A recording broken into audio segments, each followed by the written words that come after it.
We're rolling. Now, just let me say the date again. I like to preface all these so that in the future people know when and where we are. Exactly. So March 3rd, 2010, at Jerry and Mary Phillips' house, 121 South 11th Street in Bayfield, Wisconsin. Here with Bobby Nelson interviewing with John Hanson. Okay, well, I'll tell you, it's great to be here. I want to thank you guys once again for your cordiality and wonderful to allow us in your house to start to share your lives with you guys a little bit. Yeah, you're kind of like become the iconoclast in the city here. You've been here for a while. You've done a pile of wonderfully marvelous things in this community, added greatly to it. But before we get into the fun things like that, let's just take a little step back in time. We'll wander down that old fishing trail back to where you both started from, and maybe you'll just tell us a little bit about who you are, where you came from. Tell us a little bit about your parents, maybe, and your grandparents, and we'll start with a little bit of fun stuff like that. So whoever, Jerry, maybe we'll just let you take off here for a second. Mary will step into the picture too. Well, actually, we discovered Bayfield on our honeymoon. Our honeymoon in June of 1969. Yeah. I was still a student at the University of Wisconsin-Madison, and Mary had graduated that June and had a job teaching in Madison. And we actually hadn't any great plans No. for our honeymoon. It was No. just, we're going to get out of Yeah. Dodge. Yeah. We're going to get out of Madison, although we love Madison. And we traveled north to, following my nose to an old hunting spot that my dad had taken my brothers and I to when I was in high school, just beginning high school maybe. And it was in Loretta, out in the woods of Loretta, or actually on the Chippewa flowage. And it had been such a memorable event and such a wonderful time. And so we literally didn't look it up. We just started driving and by miracle found this wonderful little place called Schweitzer's. And stayed on the flowage, didn't we, for about 5-6 days. And then we were just traveling back and forth. Fell in love with Hayward and an incredible antique shop there. And one day when it was raining there, said, Let's go. let's go Yeah. for a ride. Yeah. And so we drove over to Bayfield, and it was just a miraculous, Yeah. The water was just wonderful. like diamonds. Yeah. And the boats, but There weren't too many boats back then, too many sailboats. 69, yeah. and we just fell in love. We just fell in love. With this little town. Yeah. It was really an interesting time in 69. I mean, it was, in some sense, it was kind of on the market. There was an awful lot of Bayfield for sale in 1969. There was so much empty, Well, that was after the fishing had tanked. Yes. Because of the lamprey came in. Yes. That's right. It had really had So- a real downturn. Town was in a really recession. Yes. Oh yes, and the trees and all those. But I just loved it. You mean the wood? There was no longer a big lumbering business. Obviously the brownstone was long gone, and there really wasn't a lot of tourism. It was No. very Oh, thin, no. very thin tourism. Of course, this was June too, mid-June, but it was a pretty empty town, and a lot for sale. And in fact, one of those things for sale was the chateau, as we now call it. At the time, it was called the mansion. Excuse me, it was not. That was Paul Turner who called it the mansion. Excuse me. It was the convent, really. Okay. The nuns were living there, Okay. and it was owned by the Catholic Church. And we were just enamored with it and went through it. And the money. It cost money. No. Oh, you mean what it cost? Oh, my. It was selling for $50,000. Mose Thino who was Dan Thino's father, was the real estate man, and I remember the big sign, Mos Thino. And so we went through the chateau, although I can't say that we remembered, it was so dark. Yeah, but I really liked it. Well, of course, it was beautiful. Yeah. But it was very dark inside because the nuns had 3 layers of everything over the windows, Oh, and yes. you know, and it was very dark. But it was incredible, and we thought $50,000 for this $50,000. incredible property. And anyway, so we had this absolutely amazing time in Bayfield, and we came back succeedingly then over the years. We So just you left town and you kind of went back to Hayward, thought No, things out a little bit. Madison. Back to Madison. Oh, yeah. Do you teach a little bit during that time then? Oh, yeah. 2 of Yeah, which she was teaching, and then I graduated and I started teaching in Madison as well. So we were both teaching. You're out of school, what year in Madison? 69 then? Or She was out in 69, I was out in 70. Okay.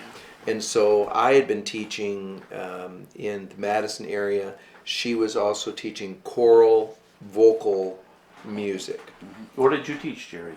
Where? Yeah, what did you teach? I taught choral music as well. Okay, so you're both. We were both Yeah. in music. Yeah. Mary was really a phenomenal accompanist, as they used to call them. Now it's called collaborative piano. Oh gosh. And she had started her master's degree in accompanying at the university, which is a brand new master's degree program at that point. So she was in the first class. So she was teaching at the same time she was going to starting her master's, and we had bought a wonderful but totally broken down old home in the little town of Oregon just south of Madison. And it actually had the exact layout physically of the Rittenhouse Inn, with the 3 rooms on the front, the open staircase, actually a library in the middle, and the kitchen in the back. And it had been a nursing home for years and had been really badly treated. So we fell in love with it, bought it, and started to restore it, didn't we? Yeah, and then we came up to Bayfield. Again and again. Oh, I just loved the house. It was constantly a love affair. Yeah. Each year we came, Yeah. the price went greatly down at the chateau. Yep. Down. Yeah. Oh, yeah. So it went from 50,000 to 40,000 to 30,000 Really? in 3 years. By this time, we were just like nuts.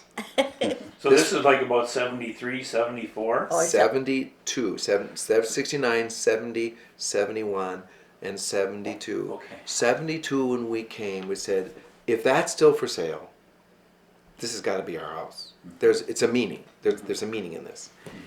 And we came up, and Paul Turner had bought the house 2 weeks before. prior. Oh, For how much, Mary? I don't know. $22,000. $1,000. No money down, interest free. Did he buy that from Buck Kennefick? From No. the church. From the church Kennefics had given it to the church. to the church for $1. so that's why it was such a good deal too, because the church was not gonna. Exactly. They wanted to just unload it. Yep. They really needed to unload it. It Yeah. was at the stage of needing great repair, Yeah. from the roof that had never been repaired, redone in the 70 years, et cetera, et cetera. It was and there were only a couple of nuns left. That was dwindling as well, as we all know. And so they moved them into the rectory or whatever it was, and sold the house to Paul. We were, in a sense, devastated. Oh, yes. Partially because we had just fallen totally in love with Bayfield, totally in love with that house, and it just seemed that every time we came, there was just something so magical about this place called Bayfield. So we were really devastated in a way, and Paul, the following year when we came up in 73, Paul said, you really ought to own the other house that's great in town. And we said, other house? What are you talking about? And he said, Well, it's the fabulous Fuller home on the corner of Rittenhouse and 3rd. And we said, well, we've been here now for 4 years. We have not seen this house. How could that be? And he said, it's because it was covered with trees. It was a virtual forest completely surrounding the house. 70-year-old pine trees, cheek to jowl, much too close, had formed this impenetrable sort of barrier around the house. And that year, the owner of the house, who was Richard Morris from La Crosse, had taken all the trees and ripped them all out, resodded and everything, and then redid the house. Painted it, repaired the porches, redid the roof, then went inside and started, work inside, renovating the house. And it was on the market because his wife had been diagnosed with terminal cancer. Richard Morris. And they were told not to probate in Wisconsin because they owned homes in 4 or 5 states apparently. Okay. And so they divested themselves of, I understand, within that year, 18 pieces of property in Bayfield that he owned. He really believed in Bayfield. Oh, yeah. He believed it was going to become the jewel that it is. And so he had bought all this very inexpensive property and was in love with Bayfield as well. But he very reluctantly sold. We never met him. We never met his wife because of the issue of her illness. Sure.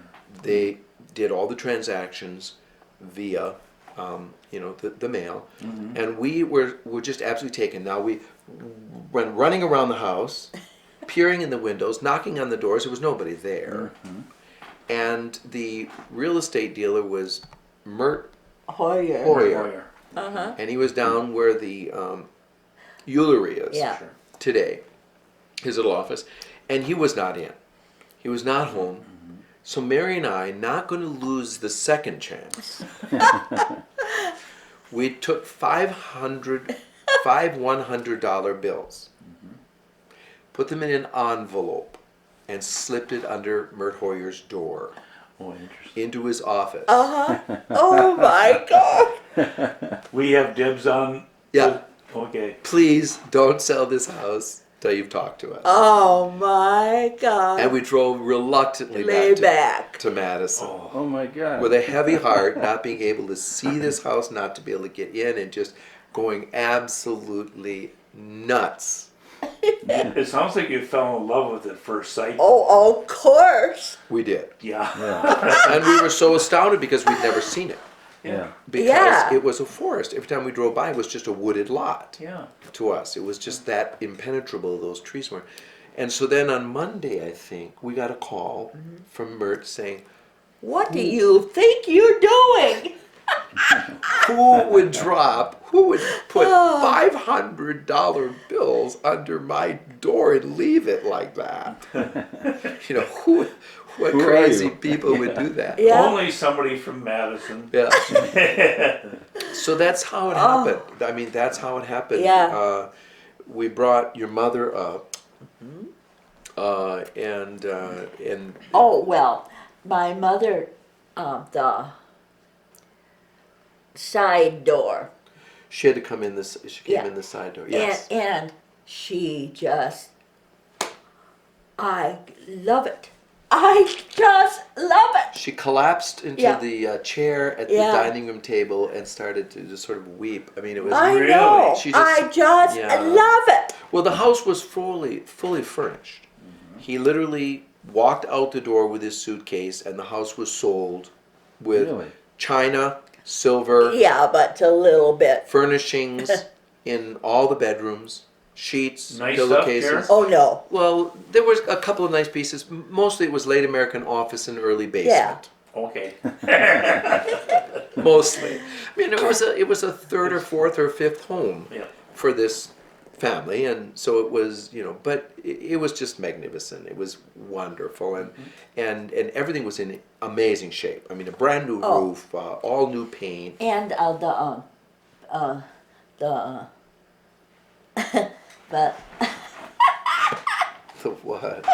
but a champagne. Yes. Champagne in the refrigerator. Uh-huh. I mean, he was a gentleman. There was no question. In fact, we never met this man until after your stroke. Uh-huh. It was probably about 95 or Yeah, something. He showed up at our door Really? and said, and he told my staff told our staff that he had owned this house at one time. Well, I instantly knew who he was. Sure. Came running up to meet him, invited him to dinner. We had a marvelous time with his daughter, and his son-in-law. Mm-hmm. And he admitted to us that he owned a great deal of property in his life. And he said, I learned I never fell in love with a piece of property. It was an investment. Mm-hmm. But this was the one exception in my life. Really? And I could not meet you. I could not personally be there because I couldn't bear to sell the house. Is that what it was? And Wow. he said to come back now and see it as a part of the community. And a vibrant part of the A community. vibrant part, being just beautifully decorated with all these antiques and hundreds of people being able to be guests here. Yeah. Enjoying the house and enjoying this beautiful town. Mm-hmm. I'm just so happy. This is what should have happened. So, And he said, I can rest. And he shook hands and walked out the Yeah, door, and I know. and that was off it. he went. So what Yeah. year, remind me again, what year was it that you bought it? 1973. 3, okay. In the fall of 73. Then did you move up here right away, or? No. You had another house, had a life in Madison. We had a Oh, life in yeah. Madison. We had a Yeah. house that we had been working on since 1969 and had been a nursing home. We literally had to tear the whole house apart and start over. So we were in the middle of that house. We were also learning greatly about antiques at this point because we wanted to fill it with that old house with lovely things. And so we were going to auctions. We fell in love with auctions. Oh, yeah. And then I fell in love with learning how to refinish furniture and all of that. Yeah, we were busy. Plus, she was teaching full-time. I was teaching full-time. I had a church job, a musical church job. I was a minister of music at a very large church in Madison. Mary had 2 church jobs, plus she taught piano and played professionally, accompanied professionally, and I And I sang. just loved it. So we I were- just loved Yeah, You were young. We were crazy. Yeah. We were our son was a year old. Mark had been born in 2 years old in 1971. We were married in 69. He was born in 71, so he was 2 years old when we bought the house. And so we just came up and used it as a vacation home. But You know. then, And then in the summer of 74 was when we got a call. we got a call from, remember? Jim Jabot. Jabot. All right. Remember And Jim? he Oh, said, very. I just don't know where to turn. We have people who desperately want to stay in Bayfield. We know that you 2 young folk are sitting up there with 6 bedrooms. Why don't you just let them stay? Stay here instead of going back to Ashland. There's nothing in town. There wasn't a lot of lodging. No. There wasn't a lot of lodging. And we looked at each other and went, oh. Okay. Okay, well, so we took this couple, or 2 couples, I believe it was, and we loved it. We loved having All of a sudden you felt, hey, this is a little bit of fun here. Yeah, It's yeah. fun. And what a neat kind of personal experience. And then we became sort of bit by the idea. We became. So they were just renting the rooms on a month-to-month, a day to day. day-to-day? Just as a tourist. Oh, I see. So we were doing the laundry. We were Oh, just yeah. like anybody with a B&B today. In other words, Oh. we claimed in a way it was the beginning of the B&B industry in Wisconsin. And we've always claimed since then to be the first B&B, and nobody challenges us. But the term really hadn't been invented. Yeah. The Right. term really hadn't been invented. So you would come up with the breakfast, lunches, and dinners? We didn't do No. the food, Oh, okay. Oh, no. not originally. the breakfast. But within that first summer, Yeah. Mary got talked into serving some of these people breakfast because they would smell this So we're incredible. talking now this summer, which meant you Oh, could be yeah. up here. Were Yeah. you up here full time in the summer then? Yes, Yeah. because we were both teaching, Yeah. so 'cause we I was took gonna the say, summer. Yeah. Okay. We took the summer off, and we got talked into start serving these, taking these guests. Mary got talked into serving them breakfast. She's a wonderful, wonderful cook, and that's the beginning. Yeah, I and mean- that's it. Then after a little bit later, he said, well, maybe we should do lunches. And how'd you get into the dining end of it then, folks? Well, that really is the next huge move, and that was the move that eventually brought us to stay here, of course. But what happened was we became, over the next year of 70, over that summer of 74, and then again we came back in 75 for the summer. We really became invested in the idea that this could be such a wonderful kind of life. We loved work. It had everything we loved. We loved working together. Yeah, and antiques. We loved antiques, And music. music. We loved old houses, Yeah, and theater. and we loved people. Yeah. We loved Yeah. and we loved service. Yeah. And that's a word that's really an interesting word. I mean, we love to serve people. We love to, to see people really happy when they could stay in Bayfield and stuff. So we began to think, here are all these old homes all over America. This was really at the time of decaying America. Oh, yeah. When all these Victorians, Grand old homes are going down. that's Yep. right. They were nursing homes, or they were just if they were anywhere near a college campus, they were filled with 47 kids. Yeah. And they were just being destroyed. This phenomenal wood, this phenomenal architecture, and we just felt, here is an answer, a business that could actually be, you could actually have a business in here without tearing down the And we ceilings just putting in bad lighting. Wonderful, and it just, that's wonderful. was And then let's go. It was going. Yeah. So we really became invested in the idea. Furthermore, an accident occurred that changed our lives as well. There were tons of people who wanted to be in Bayfield at the inn, or at what we were calling it, the Rittenhouse, when we weren't able to be there in the fall of, say, in October, and even in the winter. And so what we were doing is I would finish teaching on Friday, and at 3:30 jump in the car and zoom up here and take care of these people, and then when they left Sunday I would run the laundry down to Ted Bodine's and Aggie and Ted do the laundry, quickly get the room ready to go, then come home and get ready for school the next day. And that was going on. And in the middle of the winter of that year of 75, the winter of 75, Mary did it one weekend because I had a large performance going on or something else going on. And Mark and I stayed home, and Mary drove up in the middle of what turned out to be a snowstorm up here. And somewhere just outside of Park Falls, outside of Minot, she slid off the road in the middle of this horrific storm. Ended up walking with not appropriate clothing a long way to finally someone picked her up and then eventually took her to a motel. Okay. And she called me about 2 a.m.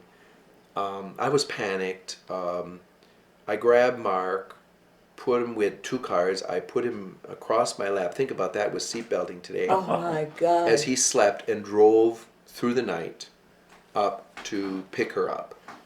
And it was sort of at that motel that we said, we can't do this. We Don't can't. have enough energy. This is too crazy. dangerous. Yeah. This is crazy. Yeah. Yeah. We have to either decide to do this thing, One or the other. one or the Yeah. other. And it was a terribly difficult decision. We loved Madison. We loved our life in Madison. We had phenomenal musical situations in Madison. There was nothing not to love. Mary's mom lived just south, and she was widowed. She was an important part of our lives. It was a very difficult decision, but finally the decision was made that we would move, that we would start a restaurant in the Yeah. inn, And that's all. and that Mary would cook, and that I would do the baking. And You were a baker, Jerry? Yes, I was a baker. My mother was a professional baker. Oh, interesting. And I was one of 10 children. And Mary's an only child.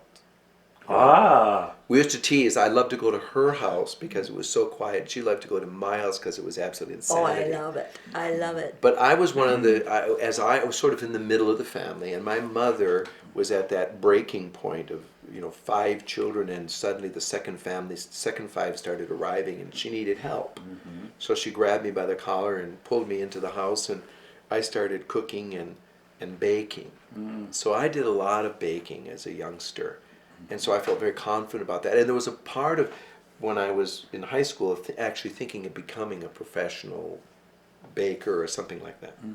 So that's kind of what we did. Is I did all the breads and all the desserts, and then I could be on the floor at night, and Mary could do all the cooking, all the rest of the cooking. And so when we were going to open in that summer, then we had Neil Schultz build the addition, the kitchen, which was something of another story, but we won't go into that. But there was some problems with all of that. Oh, my.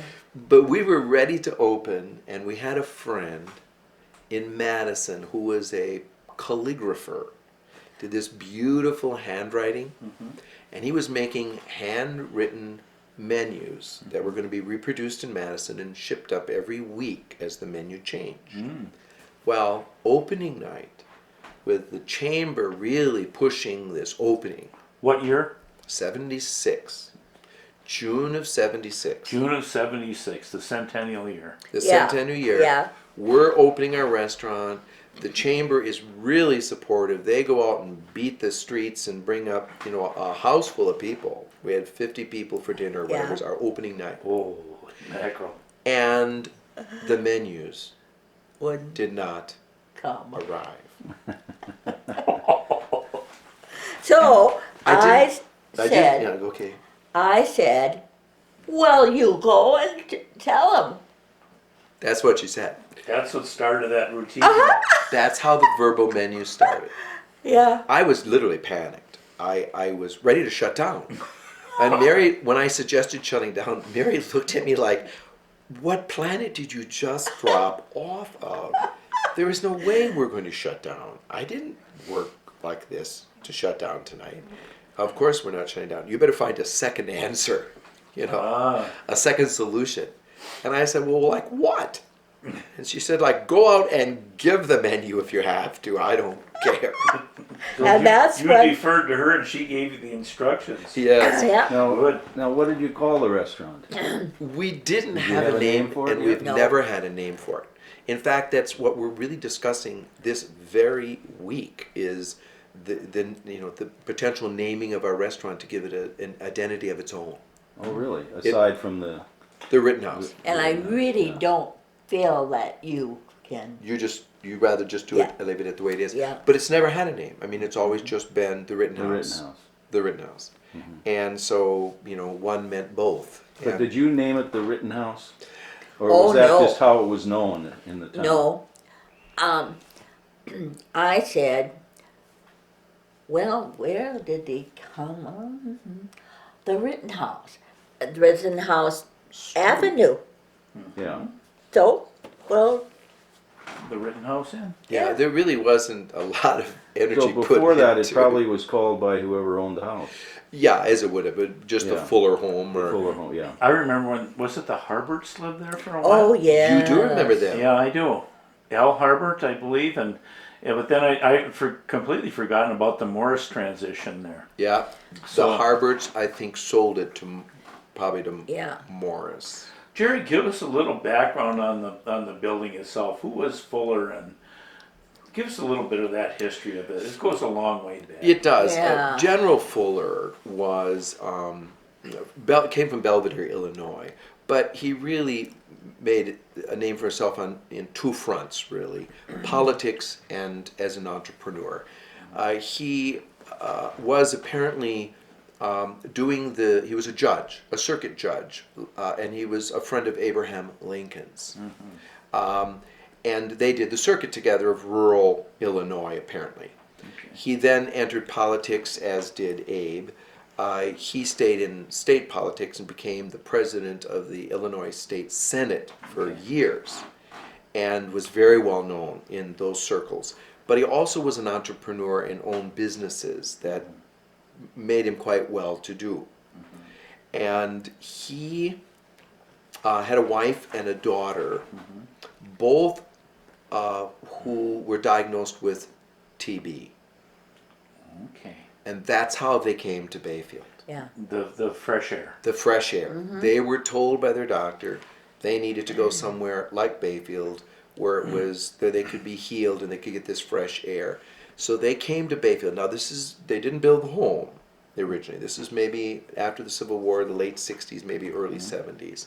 He wasn't, by the way, his general title came because he had been appointed apparently by Abe Lincoln or whomever was doing those things as the adjutant general for the state of Illinois, mustering up the troops Okay. for the war. Really not a fighting general at all. Therefore, he always, however, called himself General Fuller. And so they came up to be cured. Both of them died, his wife and daughter, Oh boy. of tuberculosis. Mary Fuller, was that her name? No, that was his Oh. second wife. Okay, okay. He then met Mary Wiley, apparently from Ashland. She had been widowed. Her husband, I believe, had been the bank president of one of the first banks in Ashland. Okay. Very young, he died as well. She then met Mr. Fuller. They then married and built the home, now known as the Rittenhouse, as their summer cottage. Oh my. Was it as big when it was first built as it is Oh now? no. No, No. no, but it was it was half the size, Half but Yeah. the size. still large. Stately. Big. Yeah. Cottage, yeah. What, And year, I- what year is it built, Jared? 1890. 1890, and they would come up in the summers. She always loved it and wanted to stay in the winter. It had no heat, no heating mechanisms other than all of the fireplaces. And it had, it had fireplaces on 3 fireplaces on the first floor, 3 on the second floor, and 1 in the basement. So it had 7. But they only spent the summer from about May until mid-October, and they would come up by boat and then spend the summer. And they had no children. Apparently, a nephew lived with them for a little while in summers or something, but they had no children, so they were just there alone with lots of friends. And they would spend the summers. And then when he died, more around 1900 and shortly thereafter, she put in the central heat. She put in the furnaces, put in the hot water system, and then she lived out her life at the house. I think that she owned some more land around the area, if I recall. She owned South Twin Island at one time. Mary what? Willey. Wow, yeah. So in 1906, she owned that property out there. And she sold to guys like Henry Johnson and Really? Redwich. Yeah. But that would make fisheries. that would make sense. You know, that would make that. I think that would make sense. It was a beautiful. I don't think that there's a better built home in Oh. the town. Does that have the brownstone underneath the basement? So Oh, Yes. yeah. that kind of is an indicator that it was high quality. Yeah. But it's the structure itself. If you would go into the basement, for example, and this is certainly not true of the chateau, and I don't believe it's true of the night home either. There were the timbering was on 1 foot centers, A foot on center. 1 on center, and they're 2 by 14s of hemlock. The solid 14 inches Oh, yeah. and solid 2, even Out of the more woods than up 2. there, yeah. On 1 foot centers with cross bracing every 3 feet throughout the structure. Then every layer up, every level up, gets 2 inches smaller. So the timbering Okay. is 2 by 14s, 2 by 12s, 2 by 10s, and 2 by 8s. All cut out of the pipe mill down here. All yeah, Yeah. and just amazing lumber. I mean the house. elephants could dance. Yeah. Oh, yeah. I There's mean, no squeaks in those floors. Yeah, of course. it is so solid. And then what they did even is between, I'm not sure about all the floors, between two of the floors, they filled in the depth between them with brownstone sand. So it's exceedingly heavy and solid. Yeah. I've never heard of that. Just the muffled noises. Maybe so, because it's very quiet home. Yeah. And it was, of course, originally not electrified. It was probably the fixtures were gas, and then some of the original fixtures are still in the house, and then they were converted to electricity. I'm sure, in the 20th century, whenever, and maybe not even by her, maybe by Dr. Mertens. Dr. Mertens bought the house from her, and About when? probably in 1920. And Dr. Mertens actually had his office there, upstairs on the second floor in what's now one of our guest rooms. He had his examination room, and the next room next to it was his operating room. So it was a little hospital. It was a hospital. Oh, of course. And his 5 daughters were the nurses with his wife, and all the other bedrooms that are now guest rooms were really hospital rooms. Really? And there are so many people in this area who were born there, had a leg set, arm, whatever, and were taken care of. And there are many beautiful stories told about him where he would go canoe all the way over to Madeline Island to help a Native American give birth. And his children would go up to the 3rd floor balcony looking over the lake and watch him with a telescope to make sure that he got there and he was safe, and then he would do some sort of signal when he was to come home so they could have the chicken soup on. And one of the funny stories was the very first article, right, in 1976. Oh, yes. We were Yes. so fortunate to get great press. Okay, because you and I just fine. We were too busy to market. Yeah. Oh, of course. The marketing we did. Just a minute. So I said, I think it's just fine. Marketing we do and just go. And then the paper comes out and the whole section. On the Rittenhouse. In the Oh, a Minneapolis big, Tribune. big spiel for you. Then. Yeah. In color. Nice. Oh, 1970. my God. Did that kind of shock you at the time? Yes. What had happened was, unbeknownst to us, a couple of our guests had been writers for the Minneapolis Oh, Tribune. my Lord. And they wrote this amazing article. But the humor about it was fabulous because it meant from right on then the phone began. yeah. Instant notoriety. Instant notoriety. Oh, yeah. It was a novelty, this marvelous old home, to stay in it and be greeted. It just went wild, and we were fortunate. The humorous part about the article is the subtitle was "Linen Caught Blood." Because the doctor.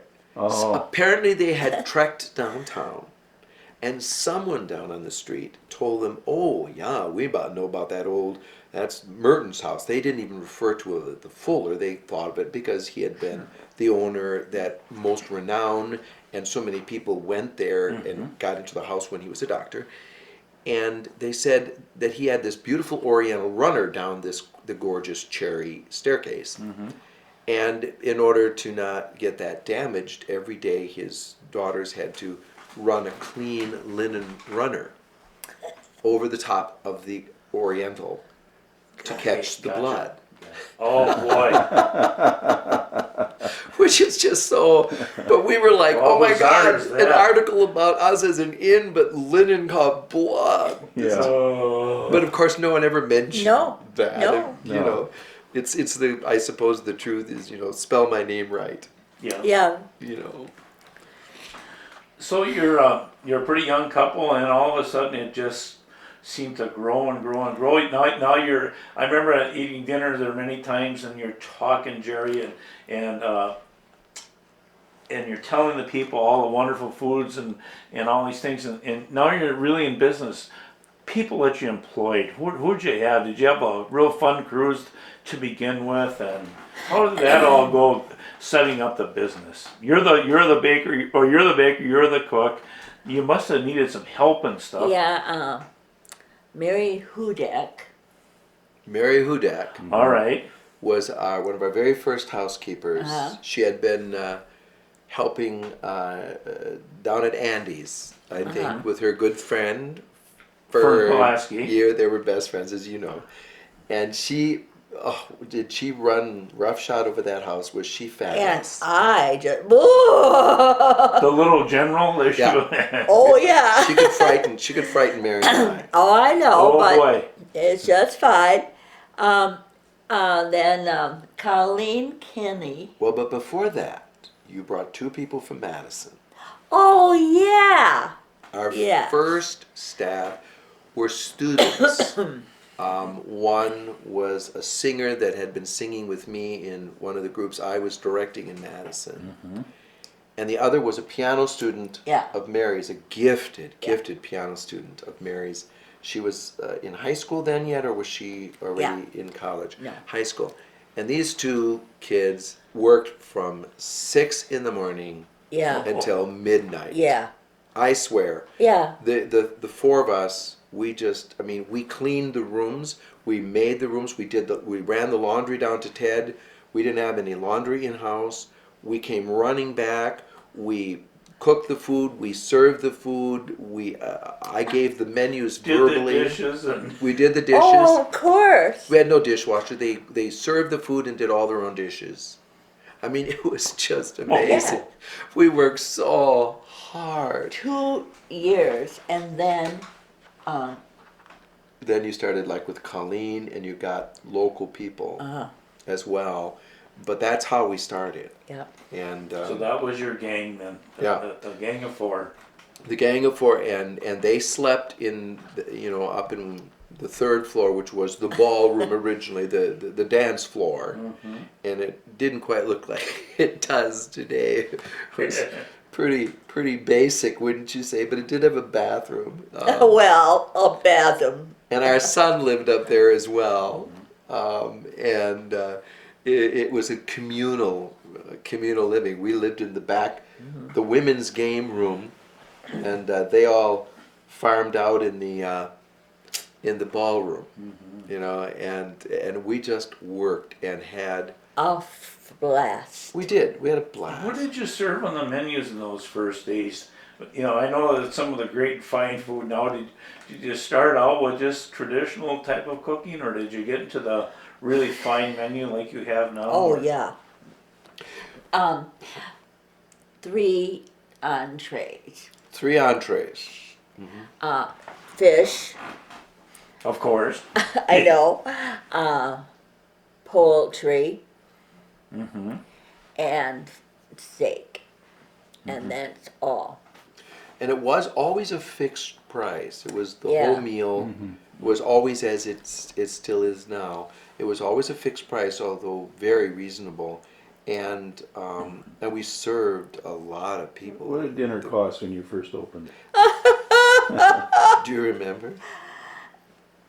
I don't know, but the rooms. The rooms were $8, $10, and $12 a night. Oh my gosh.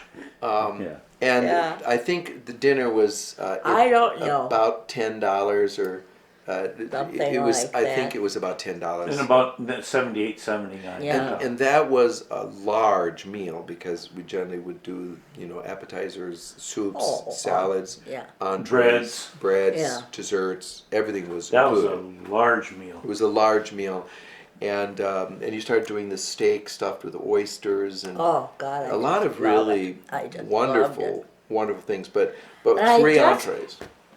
Truly admire you.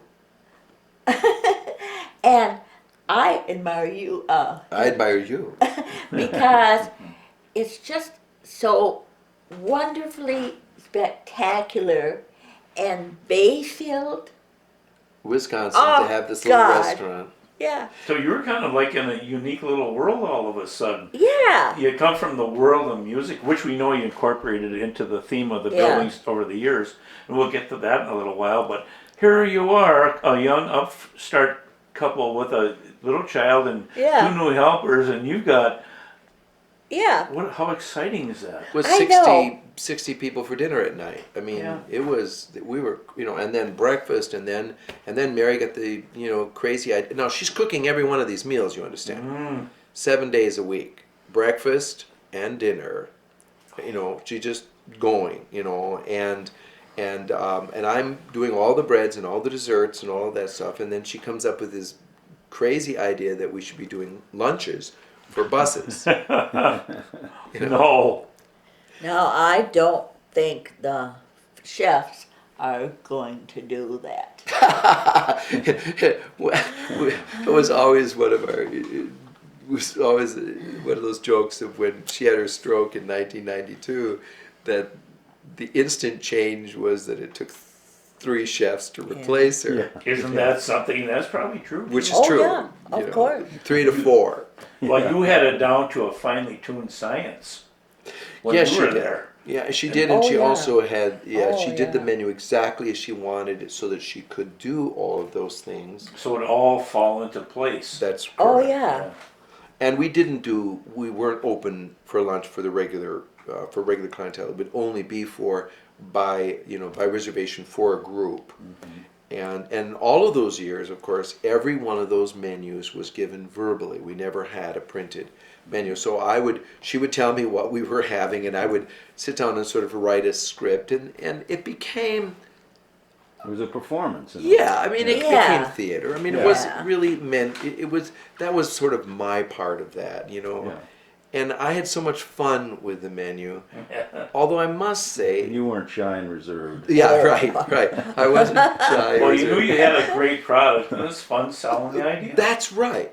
You had a great product. We was in this incredible house, in this marvelous little town that we were so blessed to be Oh, there. God, I just So, loved it. so to me, giving that menu was just like, what a fun thing. And let's let these people walk in the door, have them relax. And what I did is, it was sort of in 10 seconds as I greeted them at the table and introduced myself, I was just glued into this table, thinking what I had to do to give that menu. What kind of an experience did they want? When you talked about the experience, I remember it very well because not only did you get a great meal out of the deal, but it seemed like you would give people an hour and a half to eat their dinner. I wondered how. Oh, yeah. I mean, it was just like you just gave them a lot of time. Oh, They had 2 a wonderful hours. time conversing. Yeah. They kept the wine flowing, and that's. It was just a wonderful, wonderful dining experience. Yeah, and we just loved every minute of it. I think and we had the 5 guest rooms, although part of the time we had 4. Your mother, she didn't stay in Madison long.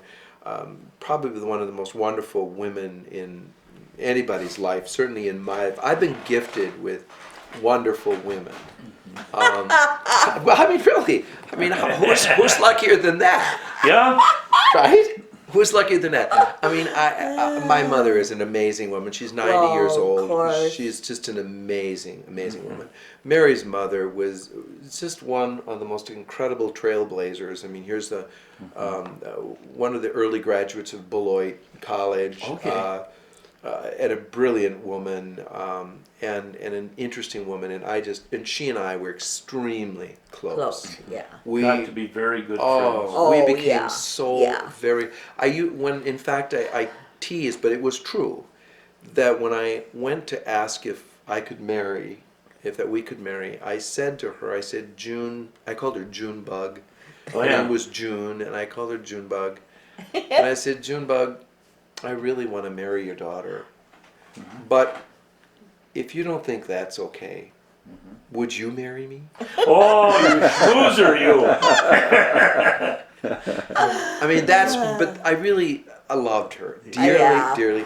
And she couldn't stay long. She was alone down by Madison, and so she quickly came, and she tried to buy that little house between us and the Presbyterian Church.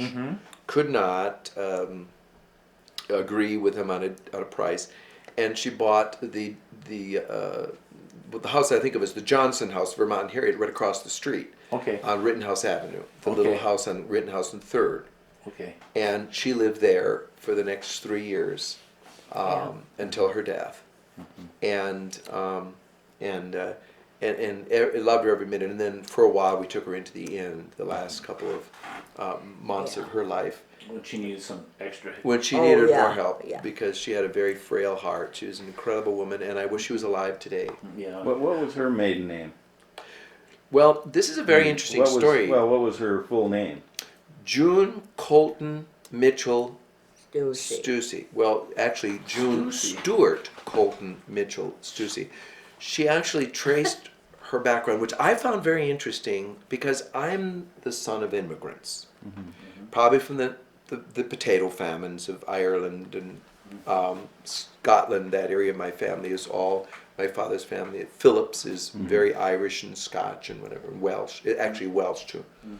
And so I was from that era when people wanted to forget because they came to the land of opportunity and they didn't really talk a lot about what Ireland was like and Wales was like, etc. They were just so happy. Mary, I was so interested when I met Mary because when I met her mother, I realized that there was this phenomenal history in America. And I soon found out that she had 2 direct ancestors. But I don't. It didn't impress you. Yeah, of course, and I. Doesn't to this No, day. no. But she has 2 ancestors that came over on the Mayflower. Oh, interesting. Yeah. And so I just found that so incredibly different. I mean, our lives have been in many ways lives of juxtapositions. As an only child, as a family of 12, as an immigrant, as a coming over in Landed gentry. 1600s. I mean, The Stewart. she John? traced her family because Mary's mother had there was an uncle there that wanted to know the family. He was a doctor in Philadelphia, and he really wanted to be a double member of the Mayflower Club, which is a very prestigious out east. To be in the Mayflower Club because you had relatives that came over, Sure. and to be a double member is like astronomical in his mind, right? So she did this research. And the research ended when she discovered that whoever one side of this family that came over was a bastard son of King James I. And of course, what did they do? They sent them over on the Mayflower, Sure. just like Get them out of the country. like later they sent them Yeah. to Australia. yeah.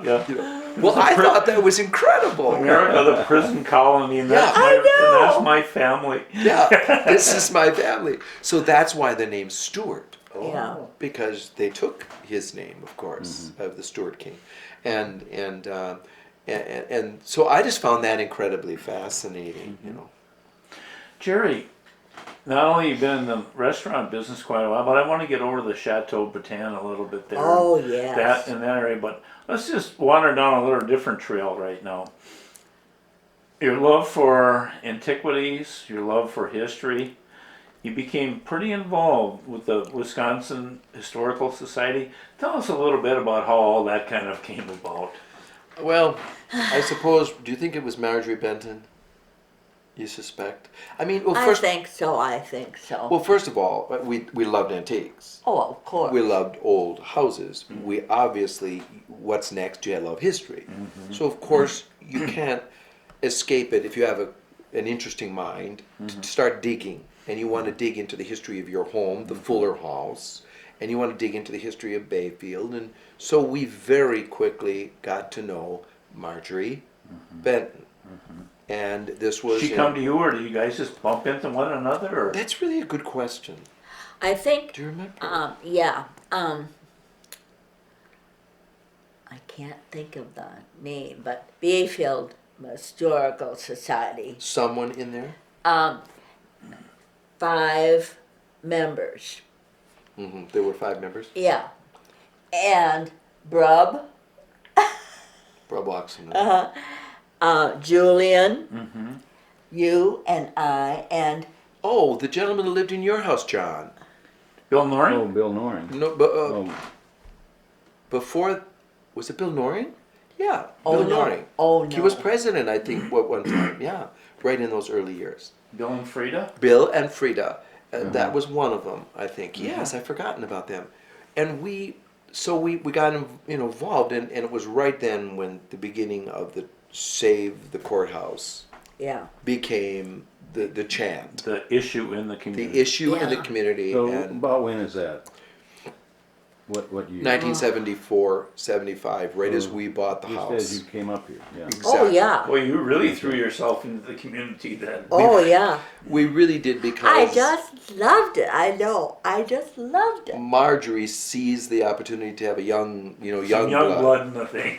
because she could see, she was so smart, she could see that a lot of the people who were involved in what then became BHA, of course, Bayfield Heritage Association, were older, considerably older, and she knew that she needed energy and and whatever, and so that we quickly became involved, and I think Mary and I traded off the presidency for probably Oh. more years than we want to think about. And now. It's still, yeah. I It's know. still- We'll get into how you get suckered into that too. Yeah. Last round.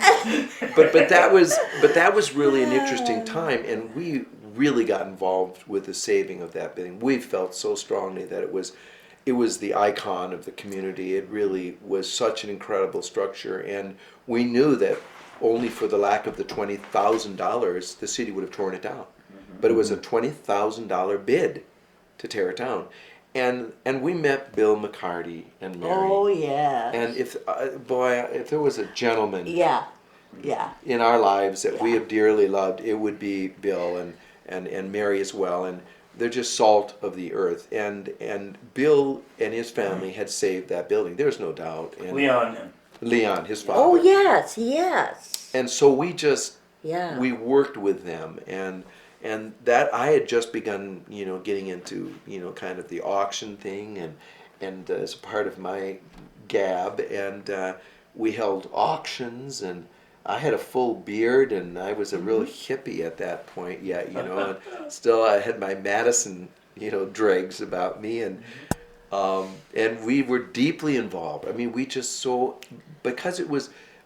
really felt that this town was at this locus point.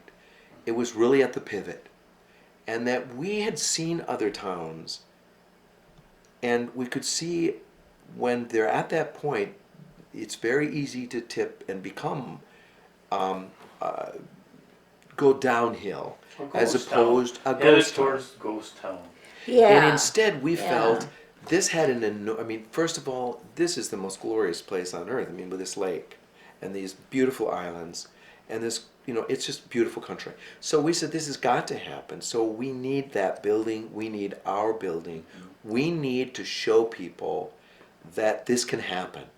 And we've got to do this. Who was on the rescue team with you then? I know the idea was to save the courthouse. There were signs all over town. Yeah. There's a campaign. Who'd you work with on that mission? Oh, yeah, but Bub Wadsmith. Well, Brub wasn't Oh, no. exactly on our side. Yeah, I know, but Mary. I know. And you and I, and Marjorie. Yeah, the people that we were talking about, mostly Yeah. like Bill Noring, etc., and Yeah. there were those people Who knew the historical precisely. Yeah. value. And I must say, strong in that too was the Soucheres. Phil? Oh, yeah. Phil and his wife Susan. But they, Yeah, but they were deeply Oh, involved, and very early on, we found this young kid who was fresh out of college by the name of Pomeroy. oh, yeah. Walt Pomeroy, who we hired to be the fundraiser for that $700,000 project. Outrageous to think Whoa. of us in this little town with so few resources In 1974. in Yeah. 1974 that we really were going to try to That'd be tackle. like $7 million now. Oh, I know. absolutely. Yeah. The building was a shell. It needed everything, including Pundits were in there and junk all over. I remember being in there in the late '60s, in the early '70s, in Morris Bataan, we'd be working on twine in there. Yeah. That's It was full of pond nets. It was full of. Oh, wow. You could the marking still of when it was a basketball court for Sure. the high school. I remember that. And downstairs was all this stuff when it was an industrial arts building for the school, and Bill McCarty used it as his workshop.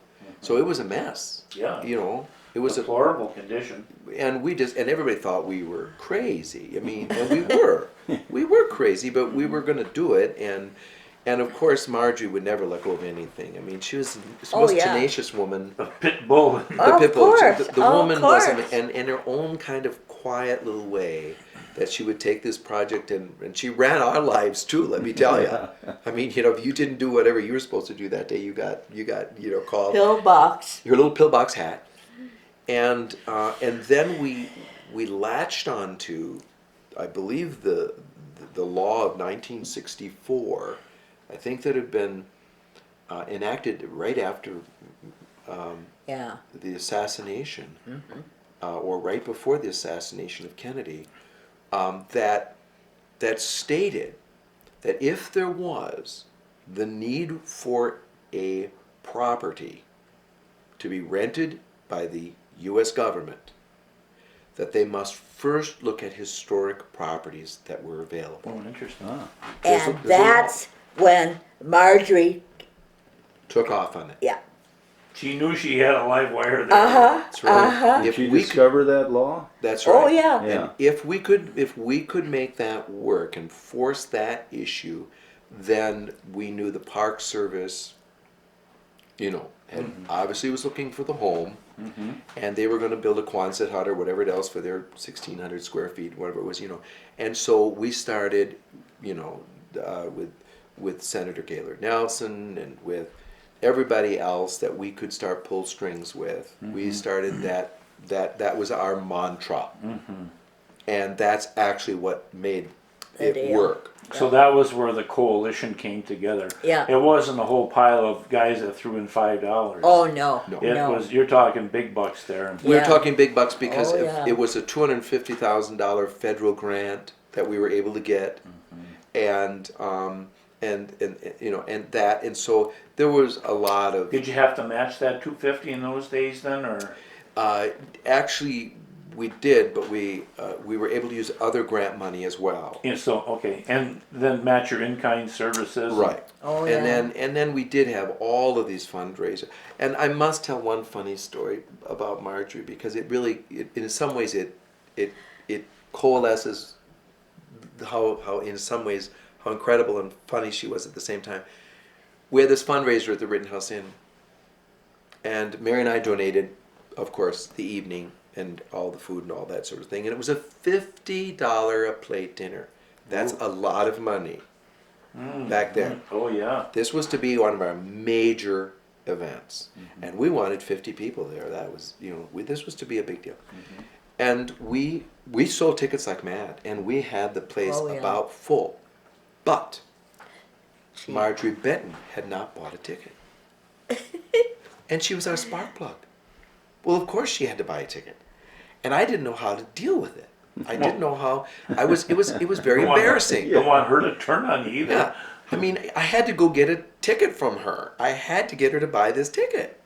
And I waited, and finally I called her up and I said, Marjorie, I'm sorry. I said, I don't know if we lost your check. I don't know if something, and I'm feeling so embarrassed, but of course we have to have you here tomorrow night, and this is so key to us. This is so important. And there was this long pause, and she said, no, Jerry, I'm really sorry. Actually, I didn't buy a ticket. You didn't, and you know I didn't buy a ticket, she said. She called your... I know. She said, but she said, the truth is, I can't eat $50 worth of food. Oh, my God. I loved it. I'll take $12 worth. Exactly. Take some home. Yeah. We'll give you some home, you know. Isn't that somehow people think? Isn't it? It was just wonderful. I Yeah. mean, honestly, it was probably one of the funniest things that could have You occurred. didn't know whether to laugh or cry when she said that. Yeah, it was hysterical. Of course, she bought a ticket, she came and ate Well, we 12,000. bought it, a ticket. You may have bought it for her. But yeah, it was an important event, and to think that we actually did it, and I'll never forget that day when we flew, and Ashland still had that airlines. You got on that little puddle hopper at 6 a.m. and they passed the, at night they passed the champagne and sandwiches, and on the morning they passed Cokes or something. And you flew to Chicago and you were there at 8 o'clock. And I'll never forget that meeting, and there were about 75 people easily around this huge square set of tables in this monstrous room. We're at in Chicago? Downtown, where I don't know. I because- don't remember. At a hotel or something? Yes, I believe it was. Okay. And that was with the federal government. There was obviously senators there. There was the GSA representing the government leasing arm. There was the National Park Service. There were local officials. There was all of this sort of thing, and I believe even Brub had to come with us and sign it. Yeah. And that was not easy, by the way. Yeah. Brub was the mayor then? Yes. Yeah, but And just, that was probably the toughest thing. In some ways, it was as difficult as getting GSA to sign on the line, because he was getting a lot of flack from obviously from councilmen, etc., who might have been at that time Mike Walksmith and people like that. That this was going to, because in order to receive all of these federal funds, it couldn't be a non-for-profit. It had to be a government agency owned building, so they could have taxing authority. And so we had to give it to this city for $1. Well, we had misgivings I know. because we didn't know if the city was cared about it or would take care of it, because it certainly hadn't been interested earlier. Raise all this money and give it to them so it falls down? That's right, and the city was not wealthy. Yeah. The city was on its knees. There weren't any taxpayers either, Yeah. and there was no business in town. It wasn't gaining any taxes from any clean little electronics firm. It wasn't Silicon Valley. Yeah. So we could really see this as, we were concerned about giving it to the city, and the city was very concerned. Bob was very concerned about taking it. It was going to end up as a noose around his neck, and he was very reluctant, and it took a lot of arm twisting to get him to break a tie, as I remember, Oh boy. in the council. So it was just for... As I remember. Yeah, yeah. And finally that occurred. Did you ever ask him later on why he did that, or? I don't know. Well, it'd be interesting to ask him when you, We'll ask him that when we meet him, John. because I Okay. think I would like to hear, because he's very coherent, obviously, and he's very sharp. I'll be very curious to hear his opinion after all of these years. This Yeah. is a long time. We should get you guys together some night for dinner or something. Yeah. And hack through that one more Yeah, because time. you talked to him about it really since. Yeah. That we've actually gone over that. Because it was a tough nut to crack to get the city to do that. And there have been times since, as you well know, that the city has asked that question. Why did we do this? Could we just give it back to that ragtag group of crazy kids? We had a great idea. Yeah. And so that's how it happened. And then, but our deal in it was we were going to get for Bayfield Heritage the basement floor for our museum, which was our dream. And we did for a couple of years until the Park Service needed that space too. And so we lost our museum once more. And So you actually did have a museum in there for a couple of years. Yes, we did. In fact, it must have been in 1978 and 9, because we started the antique shop in the Stark store. Well, we started the restaurant in 76, and we bought the Stark store, if I'm correct, from the don't know Webbers in about- 78. And in 78 and 79, Stark Store is now where the where Ethel's. Ethel's Ethel's is. Italian Yes. restaurant is. And we had a business there with 3 photographers, Rick Thompson, Don Albrecht, and Walt Pomeroy, who in the little part of what was the feed store section of it, they had a tin type studio, and they took pictures of you actually on tin just as the Oh, old really? historical tintypes would be done. They had tintype cameras. And that lasted 1 year, and then they decided that they were going to go broke. So they sold the building, their share, to us, and I continued the antique shop the following summer. But as an antique shop, the truth was it was a hell of a museum. It was too early for a Yeah. really fine antiques, and we had fine antiques. We bought the remains of the John antique Haberman. John and Jean Haveman's antique shop, which was located 3 years prior to that, next to the post office, in that little building between Bates, next to Bates. Okay, gotcha. Okay. That was there, and they had phenomenal antiques. I mean, beautiful things. And we bought. John Haveman said there were just two wonderful days in his life. One when he retired and started the antique shop, and one when he sold the antique shop. And so he sold it to us, and we moved it up the street to the Stark store that we bought. You didn't buy the building down there. You bought No. just the business from them. Correct, the business and the contents. Yeah. Okay. All the antiques, and that was the corpus of what started our antique shop. Okay. You know, and then 2 years later, our really good friend who was probably the reason that we came to Bayfield, owned a phenomenal antique shop, one of the finest antique shops in the Midwest, called the Carriage Antiques in Hayward. Okay. And he suddenly died in '79. I actually left for a period of time and helped her through the rest of that fall after he died. We were very close. And then we bought the antique shop in Hayward. And we then kept the building, the Stark Store building, but we moved all of that stuff to Hayward. Oh. And so then began that second period of our lives, or third or fourth or sixth, whatever it is, when Mary ran the Rittenhouse Okay. and I ran the antique shop. And Oh. Mark, who then was in the third grade, moved to Hayward with me and started the third grade in Hayward. And you were on the school board down in And Yeah, I was yeah. on the school board and started working with the Humane Society and was very active in that community. Started the Hayward Fine Arts Fest, started the Serendipity Theater. We were very deeply involved, and I was Hayward's your second home. second home. Madison and Hayward. Yeah, and Yeah. we're running, and I'm running back Yeah. and forth to help Mary every weekend and do the verbal menus and you know, and cook and I mean bake and all that. It was a crazy period. Yeah, but you. But it was good. Yeah. Yeah. And Mary would come in the winter. It was wonderful, wasn't it? Oh yeah. Because she'd be there. We'd both be there on the weekends, and then we'd leave early Monday morning to get Mark to school by 8, And no. and she'd stay here. Yeah.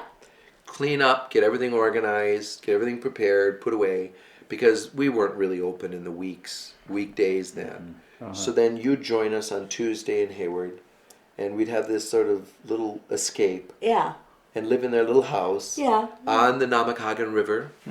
Beautiful location on the Namakagon, right outside of town, but one of the most beautiful locations where eagles came to fish.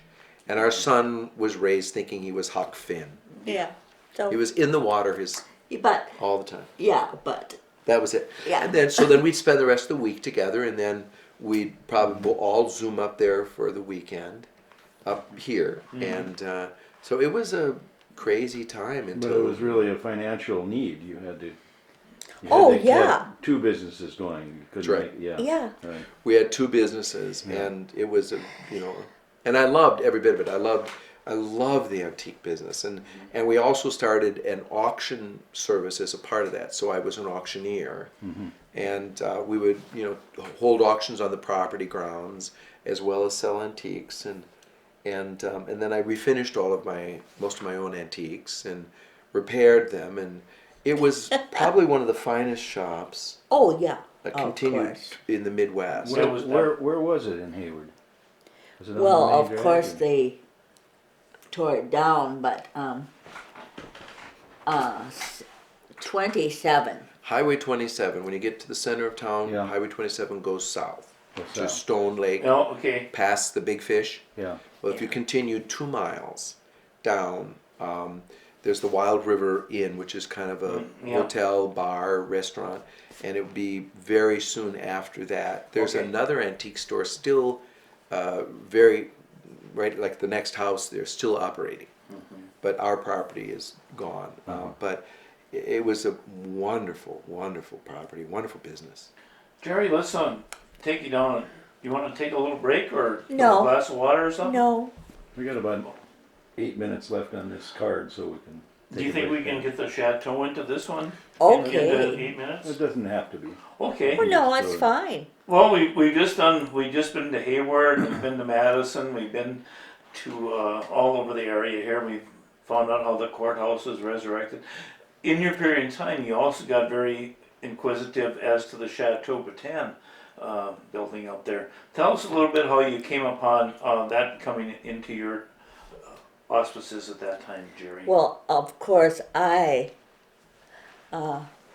Probably loved it from the beginning.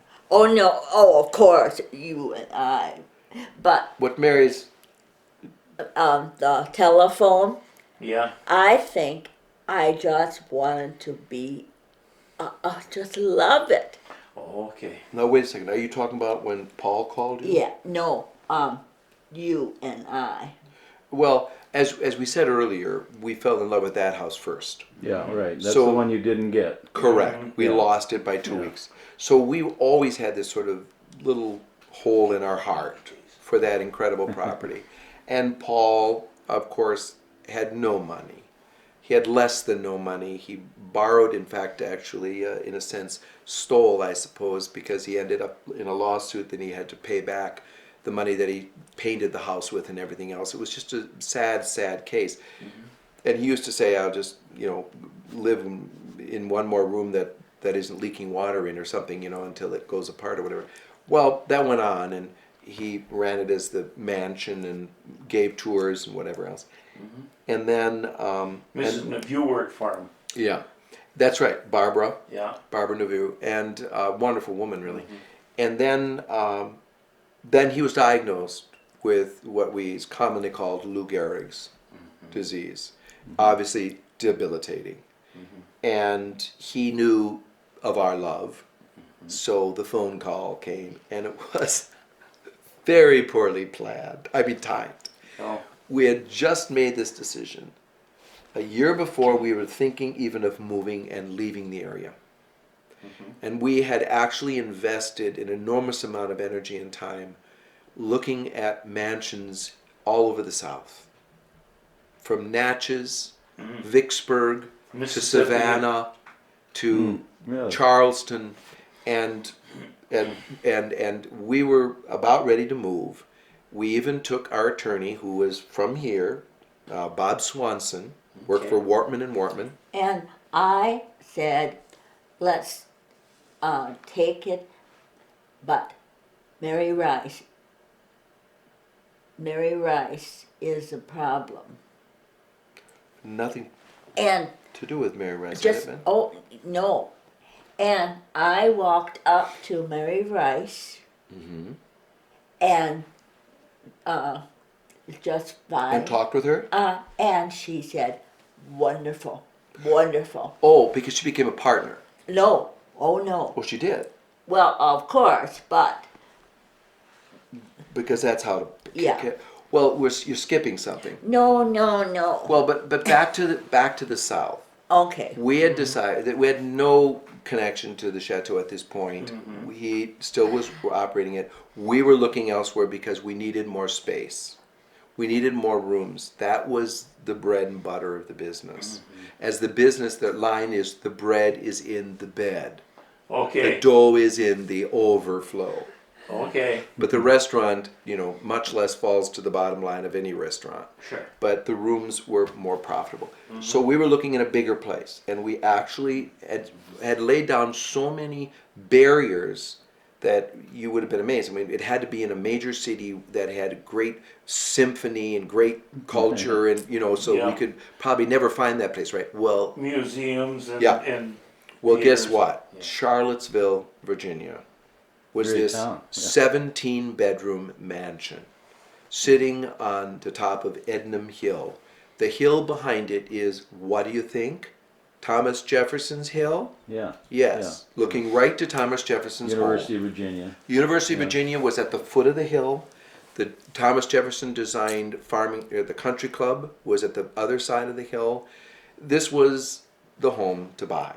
Okay, and then I said, let me see what the plane, and you cooked.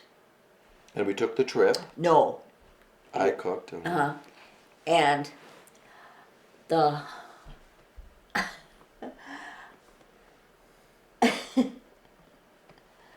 um Can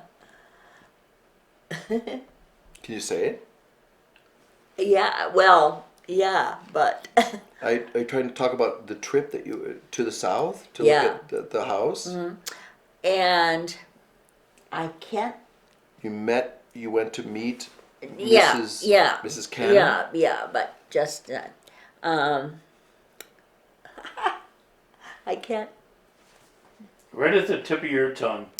Well, okay. We had made this decision, that we were going to take a look at this, and we were going to bring our attorney. Negroes. The black population. We're very liberal. Yeah, So we thought this would, we're Northerners. We also were at the University of Wisconsin during the civil rights marches. We were very involved in those issues. We were deeply, involved in that kind of thing. So we thought this would be a wonderful opportunity for us to become involved in that kind of place in that life as well. And we Yeah. always loved the history of the South, deeply involved. So we went there, but there was one big hitch. yeah, There was one stumbling block. The developer hadn't intended this to be sold as an inn. It was to be developed as a huge condominium complex, with the house being the center of it all. And everything branching out. Correct. And that was falling through. He was losing his shirt, so he offered it all for sale, the whole hill, at $500,000. And the house was totally Whoa. restored in I know. magnificent Ready to shape. go. Ready to go. It was in magnificent Well- condition. Well, it was really in but you'd Yeah. have to fill it with furniture, of You course. gotta do some things, yeah. But it was Yeah. beautiful. But he had sold 2 pieces of property to it. And we had to meet those people and get their approval. The first was Mrs. Cannon of Cannon Towels. Oh, okay. And we knocked on her door. And he introduced us and explained what was, they wanted her to, and she wouldn't let us in the door. But she cracked the door open, and her parting statement was, "I ain't never lived next to no business." Negro business. Well, she was very, very Yeah. Southern and obviously prejudiced, and she was concerned, I'm sure, about, Who would be working who would be working there and who would, Yep. Yeah. Yeah. the people who would be then hired and what would happen. So we came back and said, maybe what we really need to do is not go somewhere else. Maybe what we need to do is to build on. We need to have more rooms. We need an alternative right here in Bayfield. And that's how then we decided to build the addition on the Rittenhouse Inn in 85. Is that correct? 1985. And what an addition that turned out to be. Yes, Oh. it kind of ballooned. Get away from you a little bit? No, but Great Carrier, it's just fine. You Did a great job. and then we said, I think we should get Build a new. the tower. Yeah, but the chateau. Well, but how it expanded, Mary? It was the addition was not to be as large as it is. It How was many square feet did you put on, Jared, roughly? we doubled the size of the Double unit. the size. So it went from about 5,000 to about 10,000 square feet. And we didn't intend it to be that big. It was only going to be about 3/4 of that or less, 60% of that. And when we looked at it, it was really quite ugly. And so we then went back to the drawing board, designed the tower, That's on the north end, Okay. northwest end. Yep. And then, in all effects, double the price. Let's back up a little bit because I missed the Sure. last part of that. All right. And then Turner Gate. Yeah, we were right in the middle of this beautiful build. I mean, we really had gone from a $250,000 addition to a $500,000 addition. Is really what happened with the tower, and all kinds of issues. And we were very happy, and have always been, with Greg Carrier and that crew. We've it was a wonderful relationship. In fact, it began a long relationship of partnership with Greg that lasted through the chateau and other buildings that we've dearly loved working with him. And we were closed in, and it may have been in the January, maybe, honey, or February. Something like January or February, when the addition was just being closed in, and they were working like mad to get us open by July or whatever. June. No, Memorial Day. Memorial Day was your. Oh my that was God. your. That was your goal. That was her goal, Uh-huh. to be open and have all those rooms done by Memorial Day. When Paul Turner called and said, I can't go on. I've decided to sell the chateau, and I certainly want you to be the first to know about it. Well, Here we go. Oh, I mean, can you imagine? Here you got 500 grand looking Yeah, right square in the eye. yeah. We've got this antique business in Hayward, a life in Hayward. Mark is in school in Hayward. Mary's running the inn. We're doubling the size of the inn. We're in debt up to our ears, and have now changed from a $250,000 addition to a $500,000 addition. We've got to fill it full of furniture yet besides. And now the chateau is for sale. And it's not $22,000 No. that he wants for it. He knows much better than that. Yeah, he wised up to that. So I really didn't think it could happen. And I just love it. And Mary did. So she pushed the buttons. Oh yeah. She was the one who said, this is going to happen, and here's how it's going to happen.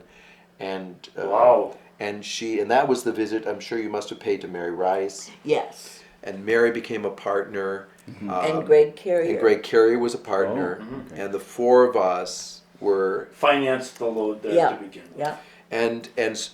But that meant that Greg was supposed to finish the Rittenhouse Inn by May, and the chateau by July, to redo all of Oh, what needed yeah. to be done. Oh, my. So we could rent rooms that summer. Yeah. Yeah. 'Cause you had to have some income. Oh, Of yeah. course. Yeah. So some of my favorite pictures are of everyone in my family, I swear. Oh, of course. And every person we knew was scraping woodwork, Oh, and yeah. scraping paint, and pounding nails, and Because we had no money. it was Yeah. just. Yeah. Yeah. Oh God. Well, that's Where the is way, Churchmeister? Yeah. that's the way things get done. That's right. Yeah. And it's been it's been that way. I mean, talk about undercapitalization, but Yeah. Yeah. we were open. We had rooms already open in the chateau in July Of what year was that now? of 86. Then that would Yeah. have been 86 1986. because we started digging the hole for the Rittenhouse in 85, so it would have been the spring. Isn't Of that crazy how the years went by? Seems Oh like yesterday you God. bought it. I know. well, and yeah, think about it. It's a long time already. I mean, that's a It's almost long. 25 years. That's right, and it's been amazing, and we've loved it. I mean, it's a great home. Of course, it was in such need. The good news is everything on the inside was in reasonably good shape, and the good news was that Paul didn't destroy anything. He didn't paint anything. He didn't, So the woodwork wasn't painted. That's right. No. Yeah. It That was would be big. grand neglect, Yeah. Yeah. but not destruction. Yeah. Sins of omission, not commission. And as a result, we just had to tackle it step by step. One room at a time, one room Yeah. at a time, one room at a time. That's exactly what happened. Yeah. And we had the greatest partners on earth. Yeah. And it was also being used. We were using historic tax credits, which was a new idea then, that you could, if you were to restore using the Park Service guidelines. That is not easy. That means you don't change much, and you must do this huge photographic inventory of the building before you begin and when you finish, and all the steps of it, etc. We just constantly snapping pictures. Well, that was an important part of the equation too, was when this became a National Historic District. And those, for the people later on down the line, need to know that to become a National Historic District, the Park Service was one of the players in. Oh, in yes. Correct. Of course. That's correct. And of course, 60 blocks of Bayfield are in that historic district, which is very valuable. But I'm not sure, but I do think that the chateau may be the only structure yeah. that is on the National Register by itself. Oh, so it has a National Register Status. status as it sits alone. As Yes. alone, and Paul did that. Okay. And So, Paul transferred that to me. correct. Okay. But that may be the only building that's done so separately, because the rest was done when they did it As a block. as a block, as Yeah. a Yeah, district. right. Oh, I didn't know that. Yeah, so that's there hanging on the I wall. wonder how many sites there are in town that are National Historic Sites. I know there's a few at Sand Island, and Rocky Island's a district now. Your building up there is one. Is the Rittenhouse one too? Well, Yeah. it is only in the sense that It's in the it's a part of the district, and so what the district does, there are 3 designations. One is pivotal. So the Rittenhouse Inn is a pivotal structure. Yeah. And so with the high school original, high school B, etc., the Episcopal Church, Courthouse. yeah. And then there is contributing. Your house, John, whatever The else. Nelson House on the hill. Contributing, and then there's, I love this one, intrusive. Is the last category. Yeah. Intrusive, and so you had to be one of those, but and so yes, in a sense, because it's a pivotal structure, the Rittenhouse would be included. So you only have one little plaque out in front of it. Yeah. Correct. Okay. Yeah. Tell us a little bit about how you rose through the ranks of the National Historic State of Wisconsin Historic Organization. Jerry, I know that you were the chairman or the president of the Bayfield Heritage Association. How did you get linked into to being a board member of one of the most prestigious? Well, I think it's Mary actually. Yeah. Oh. Mary. Oh, why? Well, Mary knows something about me that she knows I need to fire on lots of new challenges. That my interest quickly needs to be challenged because I love to start projects. Mary loves to finish projects. Yeah. Yeah. We make a very good team. Yeah. We have lots of complementary skills that are not the same. I mean, we are very different people. Jerry, let's say you're manic, maybe at times. Maybe so. That might be a correct term. I think there would be people who would agree with you, perhaps. Yeah, and so I need a lot of. I have a lot of energy, and I need a lot of projects in my life. I need a lot of things to do, and I love doing them at the same time. Mm-hmm. But I also then need people to help me clean up the mess after me and see that what I get started. And Mary's very good at all of that. Yeah, but the stroke. Yeah. No. Well, that's That's certainly, what idealism is all about. That's Oh, right. God. And so what happened was we realized that this little town was so special, and because of the designation with its large historic district, and we felt strongly that so much had happened, and we felt proud in a way to be a part of that, and whether we're leading it or not, I don't think is important, but I do know that the Rittenhouse Inn and the Chateau, etc., plays a really important role in always putting that image out there of being an historic town, and please don't destroy our town, and take care of our buildings, and add flowers to them because they're beautiful, and things like that. So in that we began realizing that Bayfield isn't always well represented in the Madison. In the greater state. And it isn't by anyone's fault other than the fact that it's 325 miles away, and this state is incredibly long, and Madison's at one end, and so is Milwaukee, and 90% of the population, you know. And so I think we were interested in, you know, making that connection, and there was an opening on the board, and Mary, I think, was the one who probably pushed me to become, you know, involved, and I just loved the Bayfield. I just loved it. And you were I was a part of that transition. yeah. Well, and also during that, you know, in the 60s, in fact, that's really the first time I ever heard the word Bayfield. My roommate at the university in my freshman year was in the School of Landscape Architecture, which was headed, I believe, at that time by Bill Tischler, William Tischler, Yeah. Dr. Tischler. And right at that year, they were doing the study of Bayfield. And Oh, really? that Well, resulted in the blueprint for Bayfield. Right. And here I am as a freshman helping my crazy landscape architect, you know, roommate build models of Bayfield. Oh boy. And I had no clue what Bayfield was, Yeah. where it was, or what it was about. The And seed he was planted. Yeah, and he was raving about this little town that needed help, and that was practically, he thought it was a ghost town or could become a ghost town, and they were trying to show that it could be really become a jewel, but that we had to be careful, that we had to be aware of its architectural significance. And carefully Yeah, keep the character of the community. Oh Yes. yeah. All those type of things. Yeah, it had I to know. be planned. And you, Bayfield, needed to be that. That's right, and so I got reconnected with that project, through that project, with Bill Tischler, Okay. and with the Madison kind of connection. So that also strengthened my interest, and Bill Tischler strengthened that interest, really. And then I got to know Jim Sewell, who at that time was was one of the major outreach people on the State Historical Society.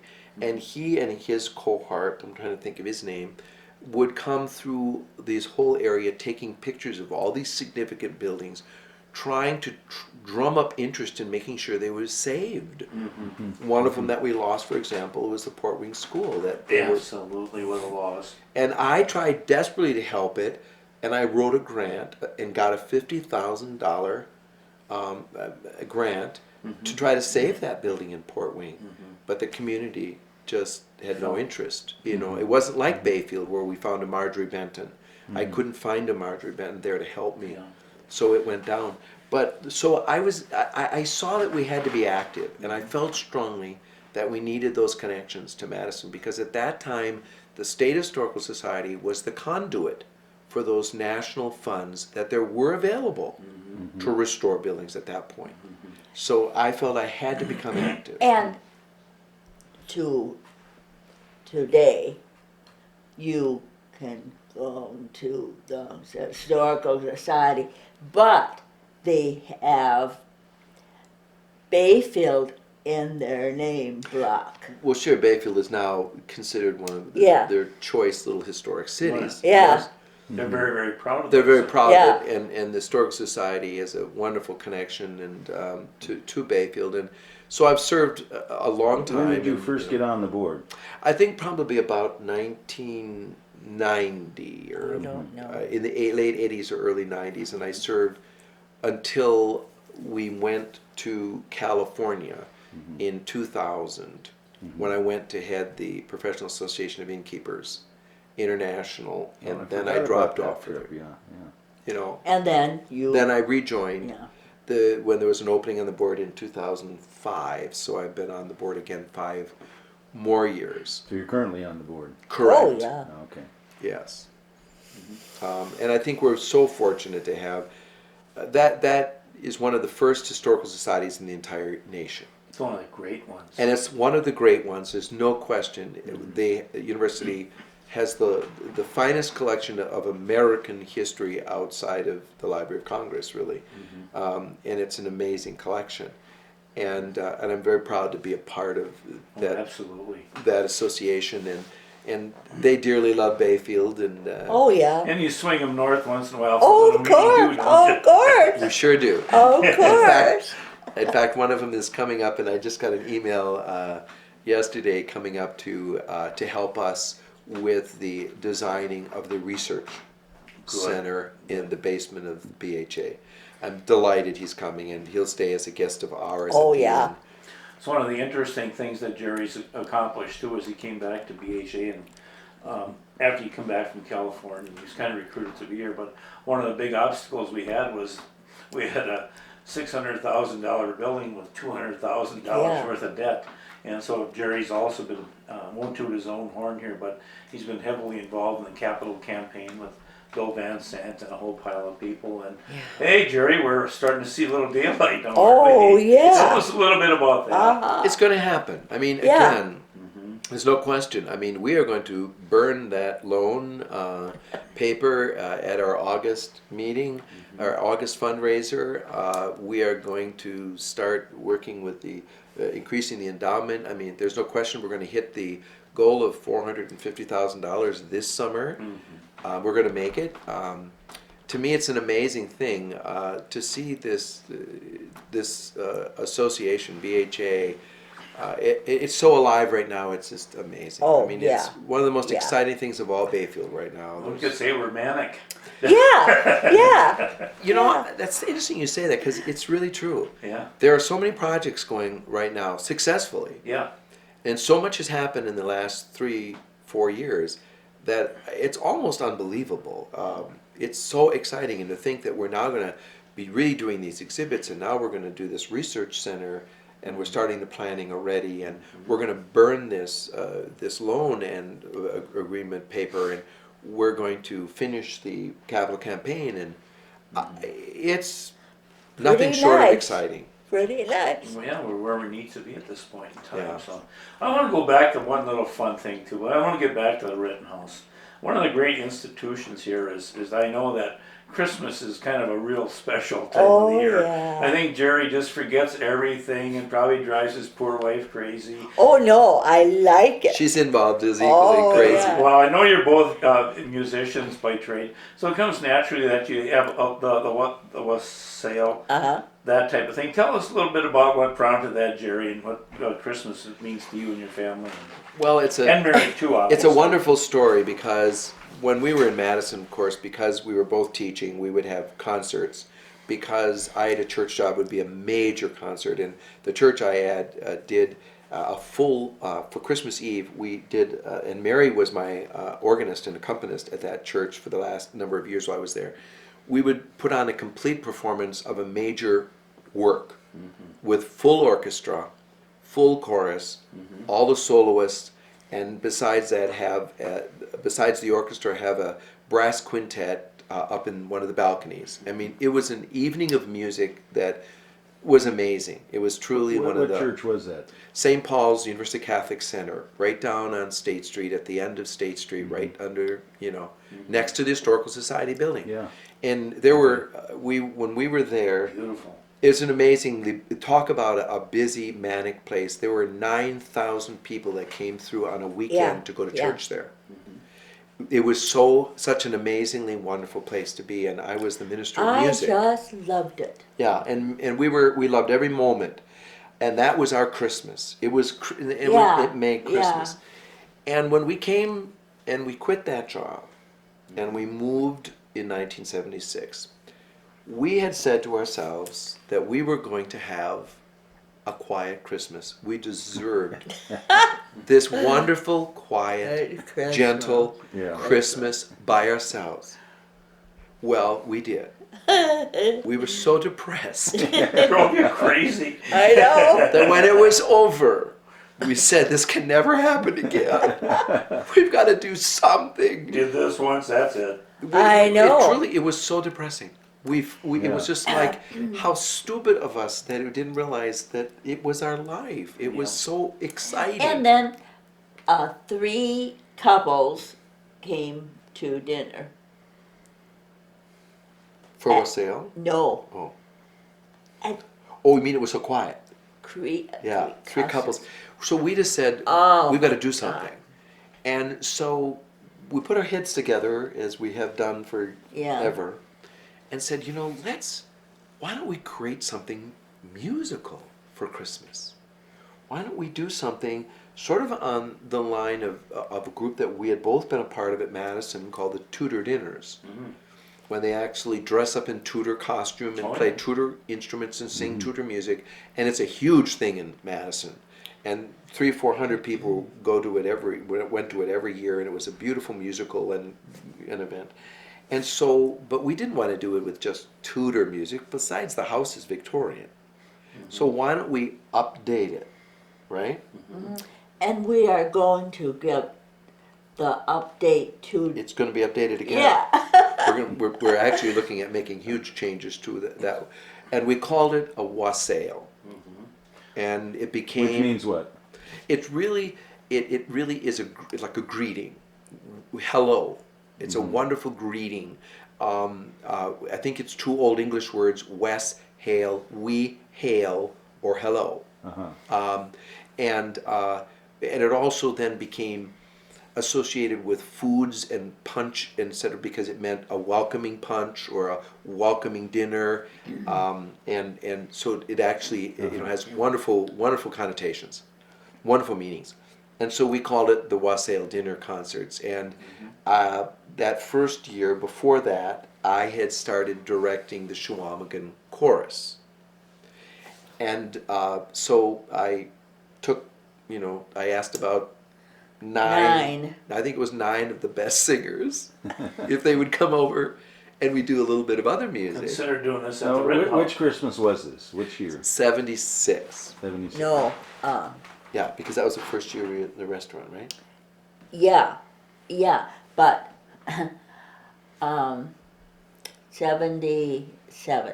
77 was the first year that it actually happened. That it When was, you had the chorus together that we actually in did performance. Yeah, and then we started, and we had one dinner concert, didn't we? And you cooked all the food. This is so much fun. She cooked all of the food and played the piano for all of the pieces, Well. running out in between. Yeah, but a little bit. But you did it. You did. I mean, it was what amazing. a story that is within a story. So she is. Impossible. Yeah, she's out. Oh, no. She's out cooking and running out and playing and running back in, and I mean, Did you get roller skates for Christmas or something there? it was true. It was true. It was amazingly I just frenetic, love it. but it was so much fun, and it grew into, of course, now where Yeah. it could be 30 it's filled the entire month of December. The group has grown into its own life with we actually grew to be 50 singers. And the Luth We've gone and Hayward. and Stillwater. Uh-huh. We've gone on tour in a sense. We've Oh taken the no. group Oh on some- no. The You mean people coming? yes. Oh, of course. People. It's become. No. The singers. Oh, singers coming from as far away as about 75 miles Yeah. radius. And I mean, it's a fine singing group. We've Oh, done yeah. 2 CDs, and they really are dedicated people. And we've You're not just singing jingle bells either. You're singing Yeah. pretty Oh. sophisticated Oh stuff. yeah. It's a wonderful group. I mean, yeah. the 2 recordings I think are a good example. I'm really proud of them because when you realize that this is a group that is just gathering for this event, and they are just very talented. But we have singers coming out of, as Mary said, out of Duluth and out of Hayward, and Ironwood. as well as Bayfield, Washburn, and Ashland. And There's quite a bit of talent in the yeah, area. it's an amazing talent, really. And so it's a fabulous, fabulous part of the end. So the stage then is basically at the Rittenhouse then, and then Oh yeah. then you do some travel around the area. No, but a little bit. A little bit. Basically, it's at the end. Yeah. We sing for your supper. Yeah. It's just 3 hours of nonstop music, and we love every minute of it. To me, and I think to Mary and to me, to both of us, it makes our Christmas. I mean, after that, you could kind of lock us up. We'd be very happy because we've given Christmas to others. It's a magical, magical time. That's all I can say. Yeah. Your food, the music, the inn, Yeah. the season, Oh, yeah. a little snow falling, and people Yeah. coming, and people. There are people. I remember we had a celebration a couple of years ago from a family that was their 25th year of attending. Oh, really? We had another couple the next year that we celebrated 29 years of their coming every single year, whether they were living in the area or after they moved away. We have people flying in from as far away as California and Texas and Florida for the event. So it's a very special time. Yeah. Yeah, well, I wanted to make sure we got that into this interview. Jerry, prior to you going to university and stuff like that, I know that you spent a little time in the service of the country. Tell us a little bit about your life as a little bit before you got into the music end and into the business end. I know that you're a veteran of the. No, I'm not actually. No, Okay. no. No, I'm not. Actually, when I was a senior in high school, I was fortunate enough to be appointed, to get an appointment from then Senator Gaylord Nelson to attend the Air Force Academy Okay. in Colorado Springs.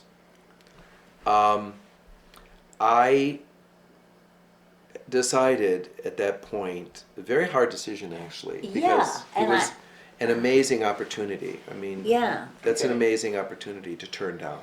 And And I also, why? yeah, I'm not even sure why. I'm sure it's, Just a kid. well, I think there Yeah. are greater forces than we know about.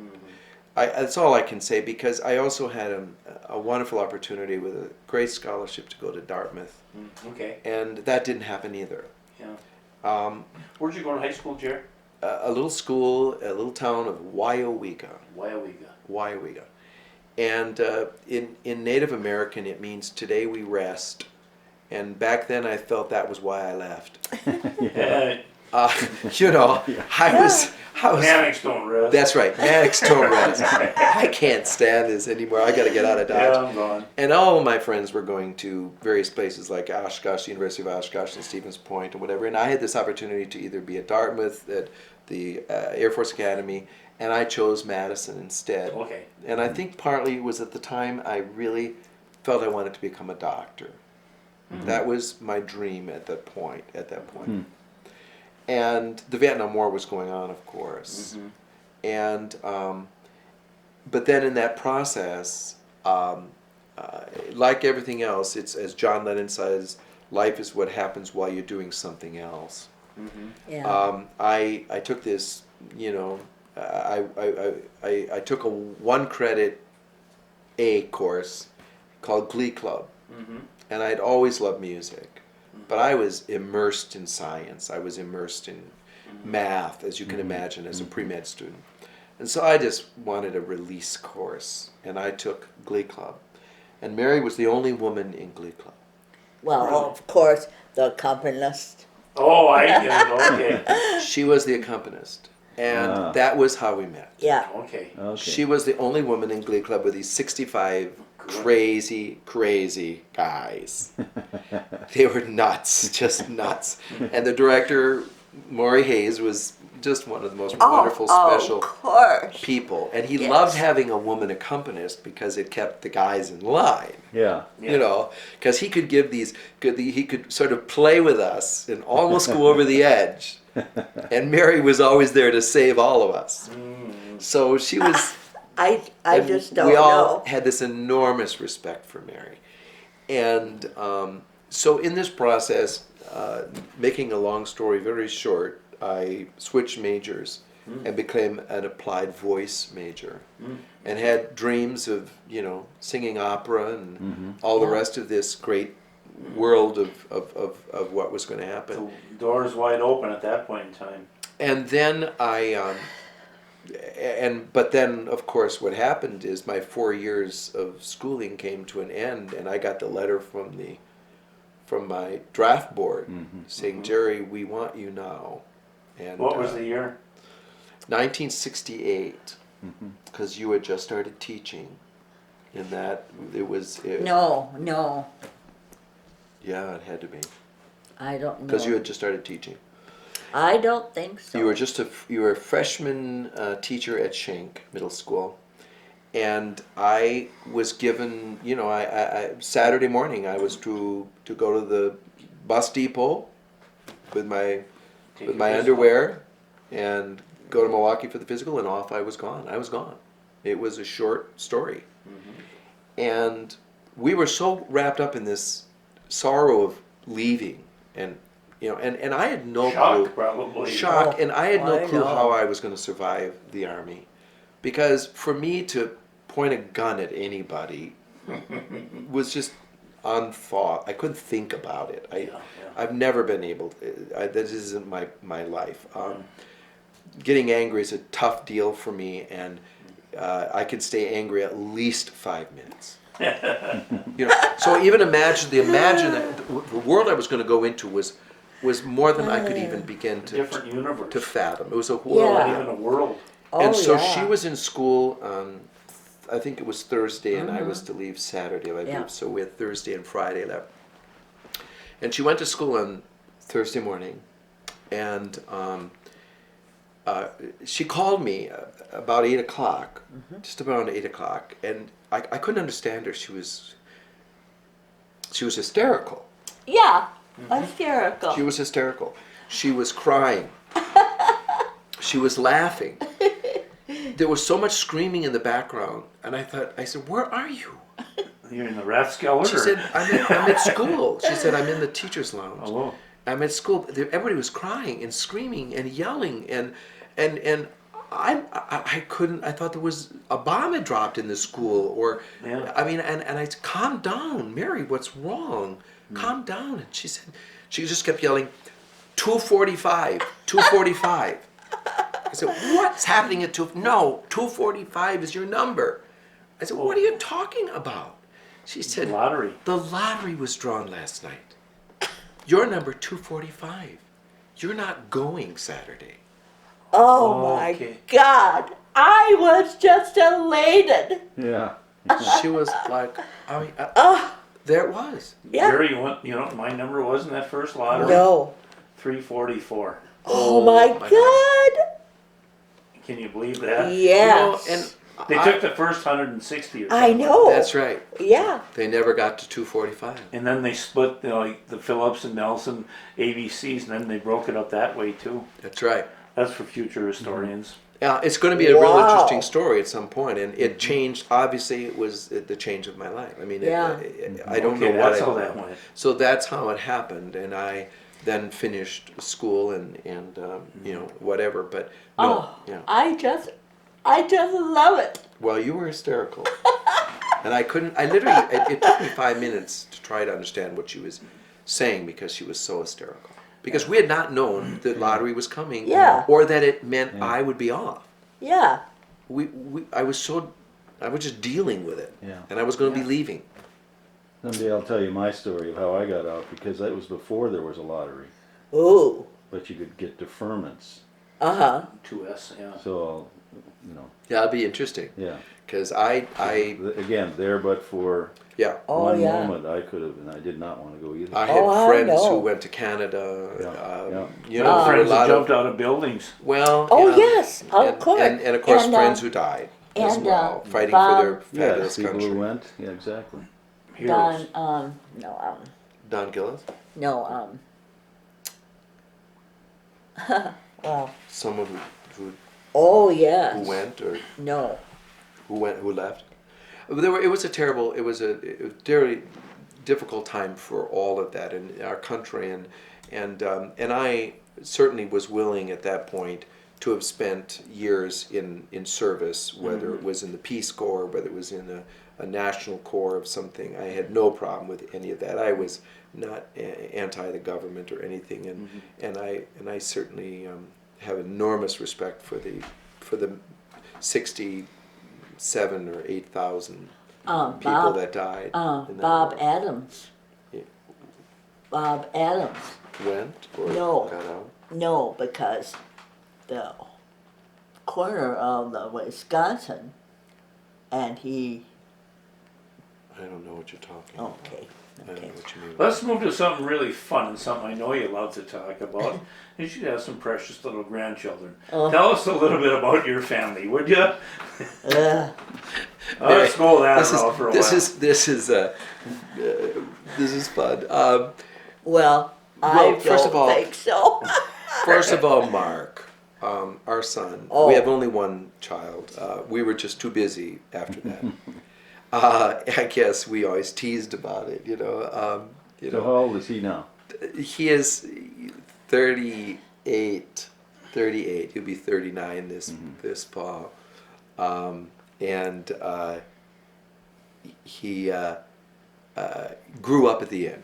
I mean, if anyone would come in those early years, and if you might even remember yourself, Bob, if you sat at the right table, you could look under the piano, which is where our front guest check-in is now, at the little grand piano. He would be living under the piano, and he grew up under that piano.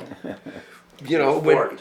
That was his fort, and he made it into his little place. And if you would see him, and you might come over there by him and say, "Hi, little boy." If he was in a good mood, he might say hello. Otherwise, he might say, "This is my place," Yeah. because that was the only place he sort of had. He grew up right at the In inn, public.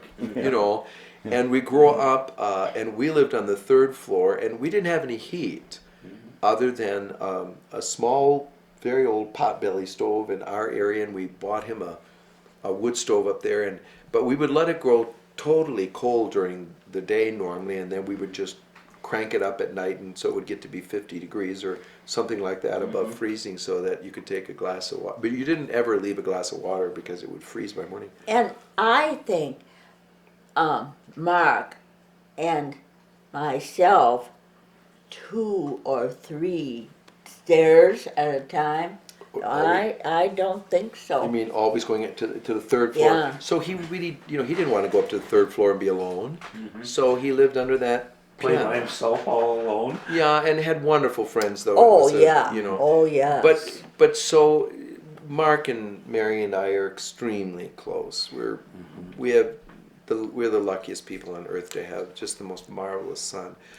And Where of does he course, live now? he is living in Washburn, right at the edge of town, coming to Bayfield, and they're a part of the inn.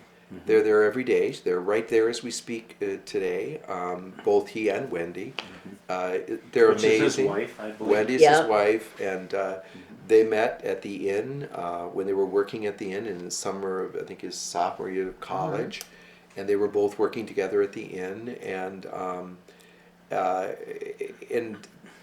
they're just fabulous. And we did never expect, and we never talked about Mark being a part of the inn, because it was our dream. And I'm not doing my father's business, and neither is Mary doing hers. So that was never a pressure point with us or anything, and we never much talked about it. And it was only, and he went on to his own life of music and computers, and he Yeah. did computer work, and his And wife, I stroke, and you had your stroke, and then and he was only in college at that point. oh well, yeah. He was in college at that Yeah. point, yeah. But Wendy had gotten a degree in music therapy and whatever at Eau Claire, and She's an Eau Claire grad. she's an Eau Claire grad, and she had been there, and he of course graduated from Madison. Okay. Mark graduated from Madison in creative writing, and we used to tease about that because English or creative writing isn't a job. A degree in creative writing isn't a job. Unless you're Mark Twain. Right. But I used to say that at least he could, he beat the 70% of the people who couldn't write, couldn't, write a sentence. So he was doing his own thing. And then we went to California in 2000 when I had been, previous to that, the president of the Select Registry Group of Inns, which is a group of 400 wonderful top quality inns in the United States and Canada, and originally had been in England as well. And during that time, I'd been president in the late 90s. I talked my board into purchasing, or starting a corporation, I should say, to purchase the Professional Association of Innkeepers International, which was like the head of the innkeeping world, the organization that was the educational organization, over the world of bed and multi-purpose, breakfast. yeah. Correct. Okay. Or they published books, they published materials, they helped innkeepers get started, they gave conferences, that kind of thing. Clinics. That's correct. Okay. And so we ended up building this LLC that then purchased the Professional Association of Innkeepers. Then I went to Santa Barbara, which is their headquarters, with Mary for the next 3 years to head that association. And during that time, we had an innkeeper running the inn. And our son was off in his life. And when we came back in 2005, our granddaughter was born, Kyra June.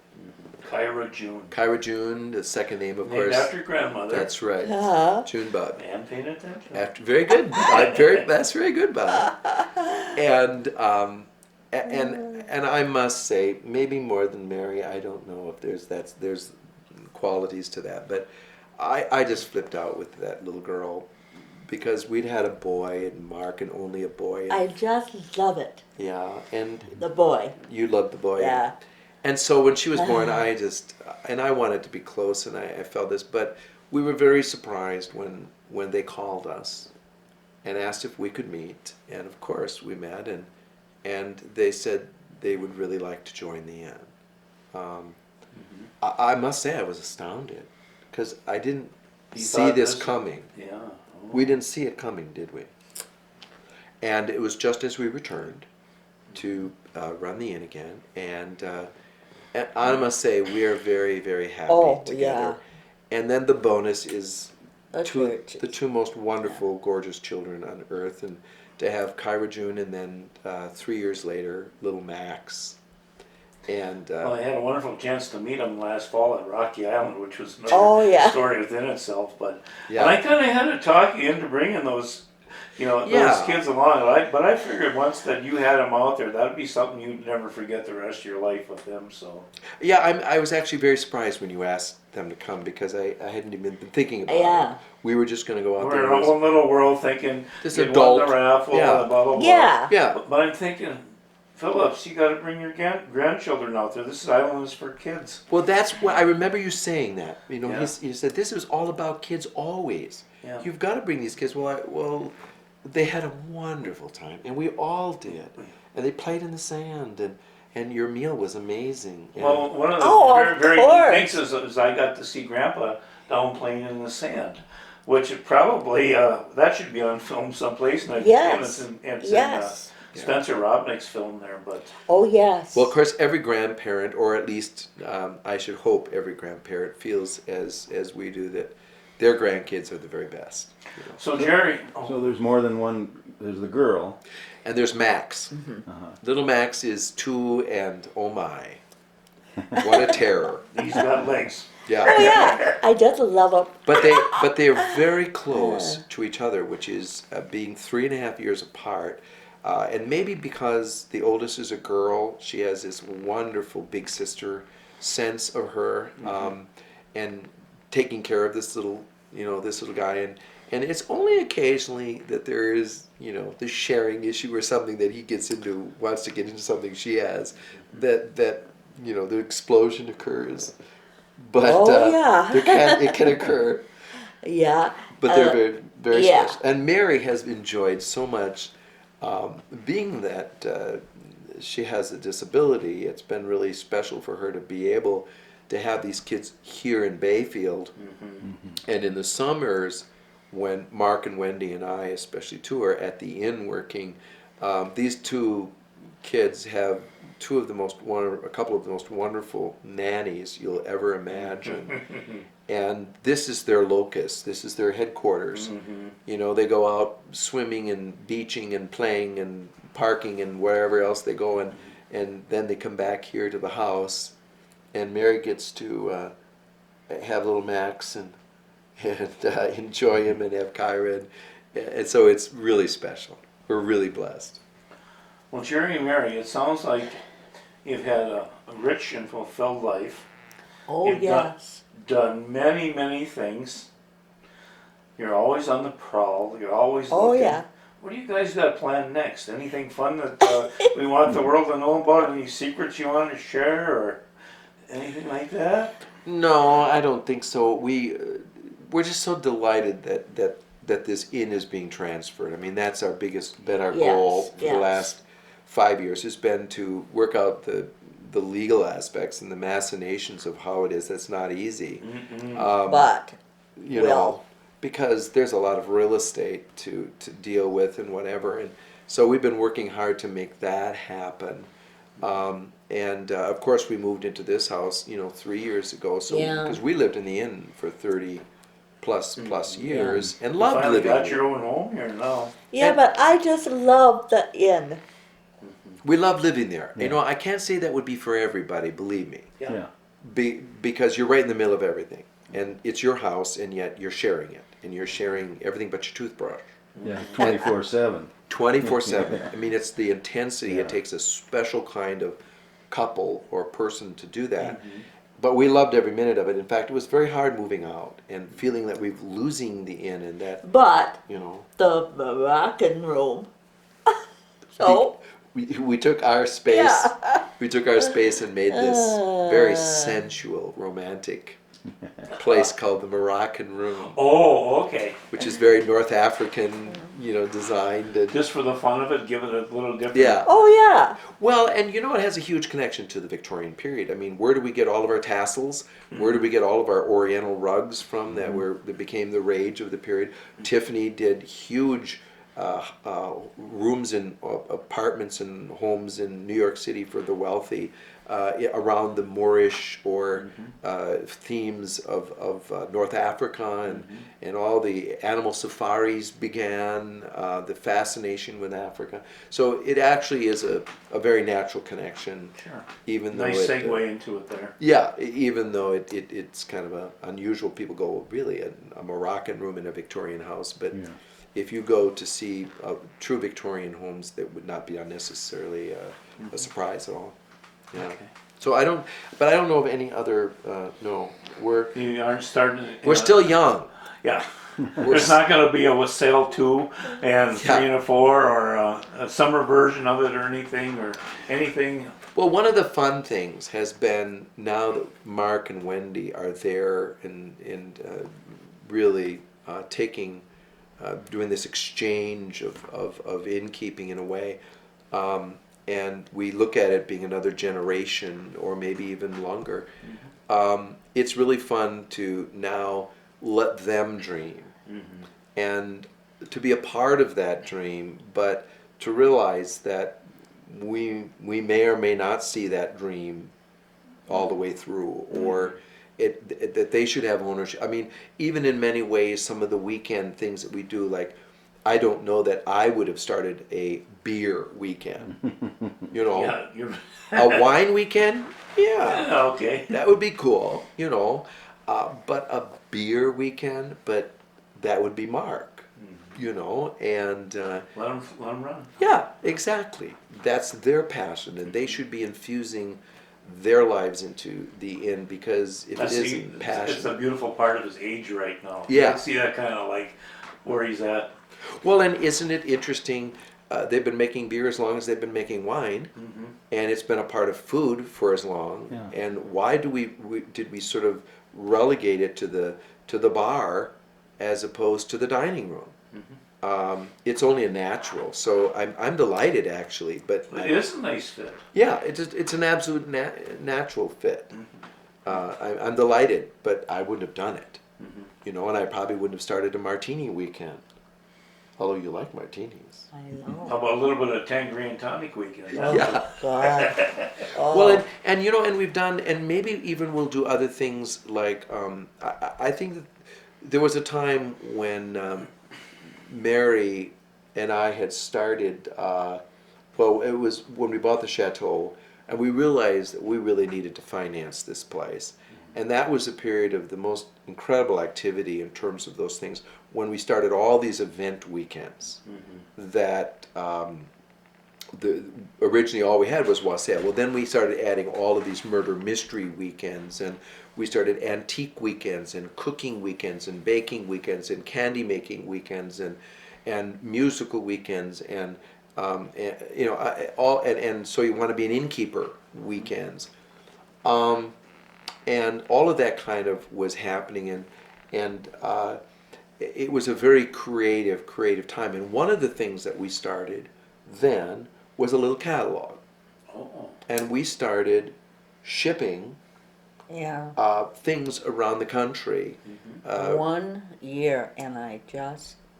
We wish now that we would have really worked on it, and we could have. We had known more about how to go get money, to have people come in as partnerships, Yeah. Investors and investors, Yeah. because I think our feeling was not just because of us.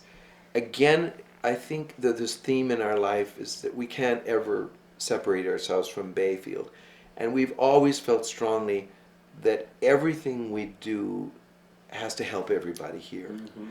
That Yeah, the inn isn't yeah. ours. And when I think of the Lord's Prayer and think of, give us our daily bread, I think about all of the employees we have and have had, the thousands of people Oh, that have yeah. worked for the Rittenhouse over these Thousands. years, literally Yeah. thousands, about 100 a year, and so it's a huge part of the community. And so even when we do an event, I think about, I want Wassail not to just benefit the Rittenhouse, but I want it to help Christmas in Bayfield, and people come and shop and whatever. And so we started this catalog, and our dream about it was that we could see the Apple Fest, but there really wasn't a lot else that these growers were doing with these wonderful things that we could grow here. And so our dream was to put it in a jar, to put Bayfield in a jar and send it off as a fabulous jar of wonderful jam or jelly or preserves or whatever. I think Bayfield in a jar. Is a good line. Yeah. Yeah. Uh-huh. a jar full of Bayfield. And so Uh-huh. we worked Uh-huh. really, A but jug of Bayfield. there Yeah. just became too many other things that we just You need to clean up first before you can. well, and we just didn't know how to go out and find the funding at Yeah, that time to have started get another building going and actually start a process that we could have done it on a larger scale. how to 'Cause- write the grants for it. Yeah. Because it Yeah. actually was working very well, and we were shipping these beautiful chocolate cheesecakes off, and we were Did you make them So yourself? Oh, yeah. when did you course. do this enterprise?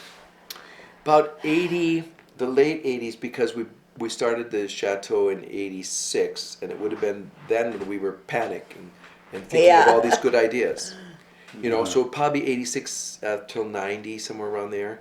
And then, of course, And then Mary's get a stroke in stroke, 92 certainly That threw a monkey wrench in. That Oh, set you back a few I years, know. didn't it? Oh, changed our lives God. enormously. Yeah. And I know. So it. But you know, I really, really, really want you to know that I really am so just fine. you're wonderful. I One love of the you. great ladies of all time sitting next there, Phillips. She is. She Better is. take care of that one. She's special. Yeah, I always say that I was just along for the ride. She was No, the power and no, the energy and lots No. Did she crack the whip when you needed it? no, no. No, we really were an enormous team, and like I said, I think, in fact, I remember a friend of ours.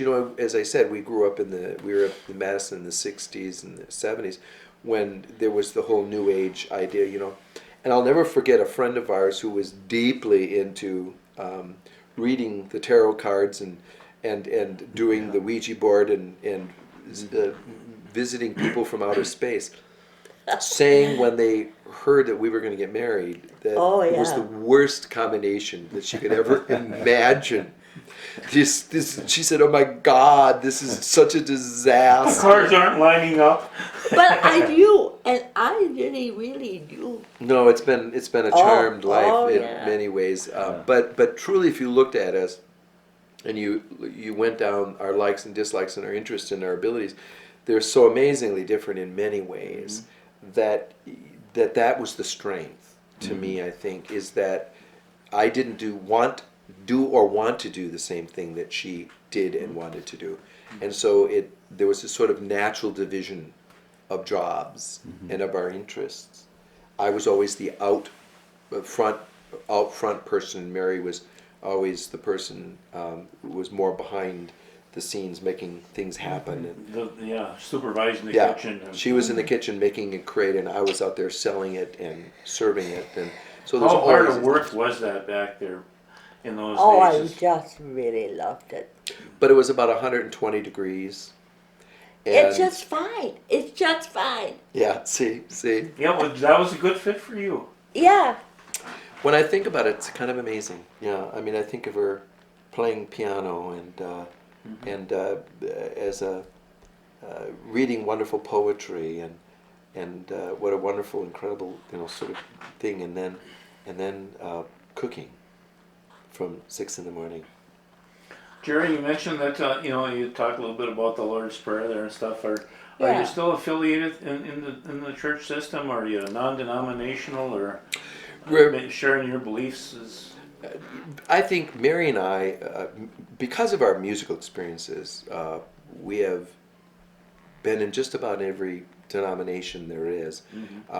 In fact, at one time I had this horrible decision to make of accepting this job at the University Catholic Center as the minister of music, or of becoming the lead soloist at a Christ Scientist church in Madison, which is sort of the plum job of singers in Madison.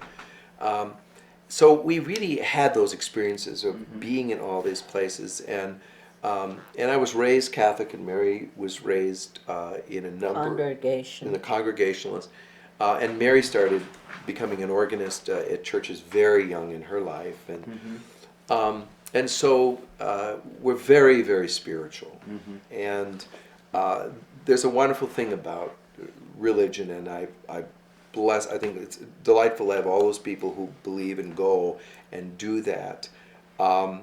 Personally, I believe it's a very personal journey, and we have made that personal journey, and I don't think we'll ever be a part of any organized religion. Unfortunately, it's like anything else. Sometimes when you get organized, you must begin working just to keep the organization going, as opposed to the great thoughts you started out with. And I think that is a good lesson for all of us in life, that I think God is a very personal God, and that's the way we deal with our spiritual lives, on a very personal level. Okay. I wonder if you just take a 5, John. I'm losing. Start this up now. Okay. So yeah, we were talking about the changes in Bayfield. So The changes, when we came here in 1969 for our honeymoon, and even when we bought in 73 and then moved permanently in 76, I don't think the term ghost town is quite appropriate, because there were lots of people, as we said, 53 widows were living right, in a town that we counted directly. But it was certainly very quiet town.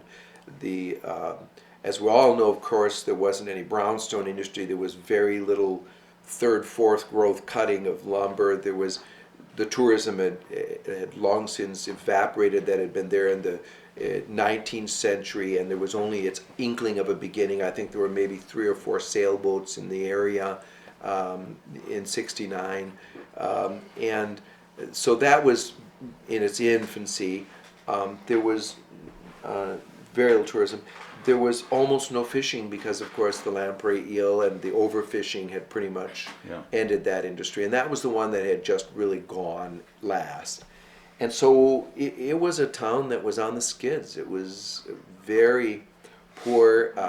It's not a surprise when we look back at that, because of that, to realize that the chateau sold for $22,000, or that the story of the Rittenhouse Inn selling for $8,000 before that. it was a really interesting place, and it was also this mix of almost 50-50 Native American and white, which is one of the things that most drew us to this community. We were very excited about that opportunity to live in this mixed community, But I just, but it quickly changed. yeah, Partially that changed because of Redcliffe being built up and the housing that was being built on the reservation, and it suddenly drew these people out.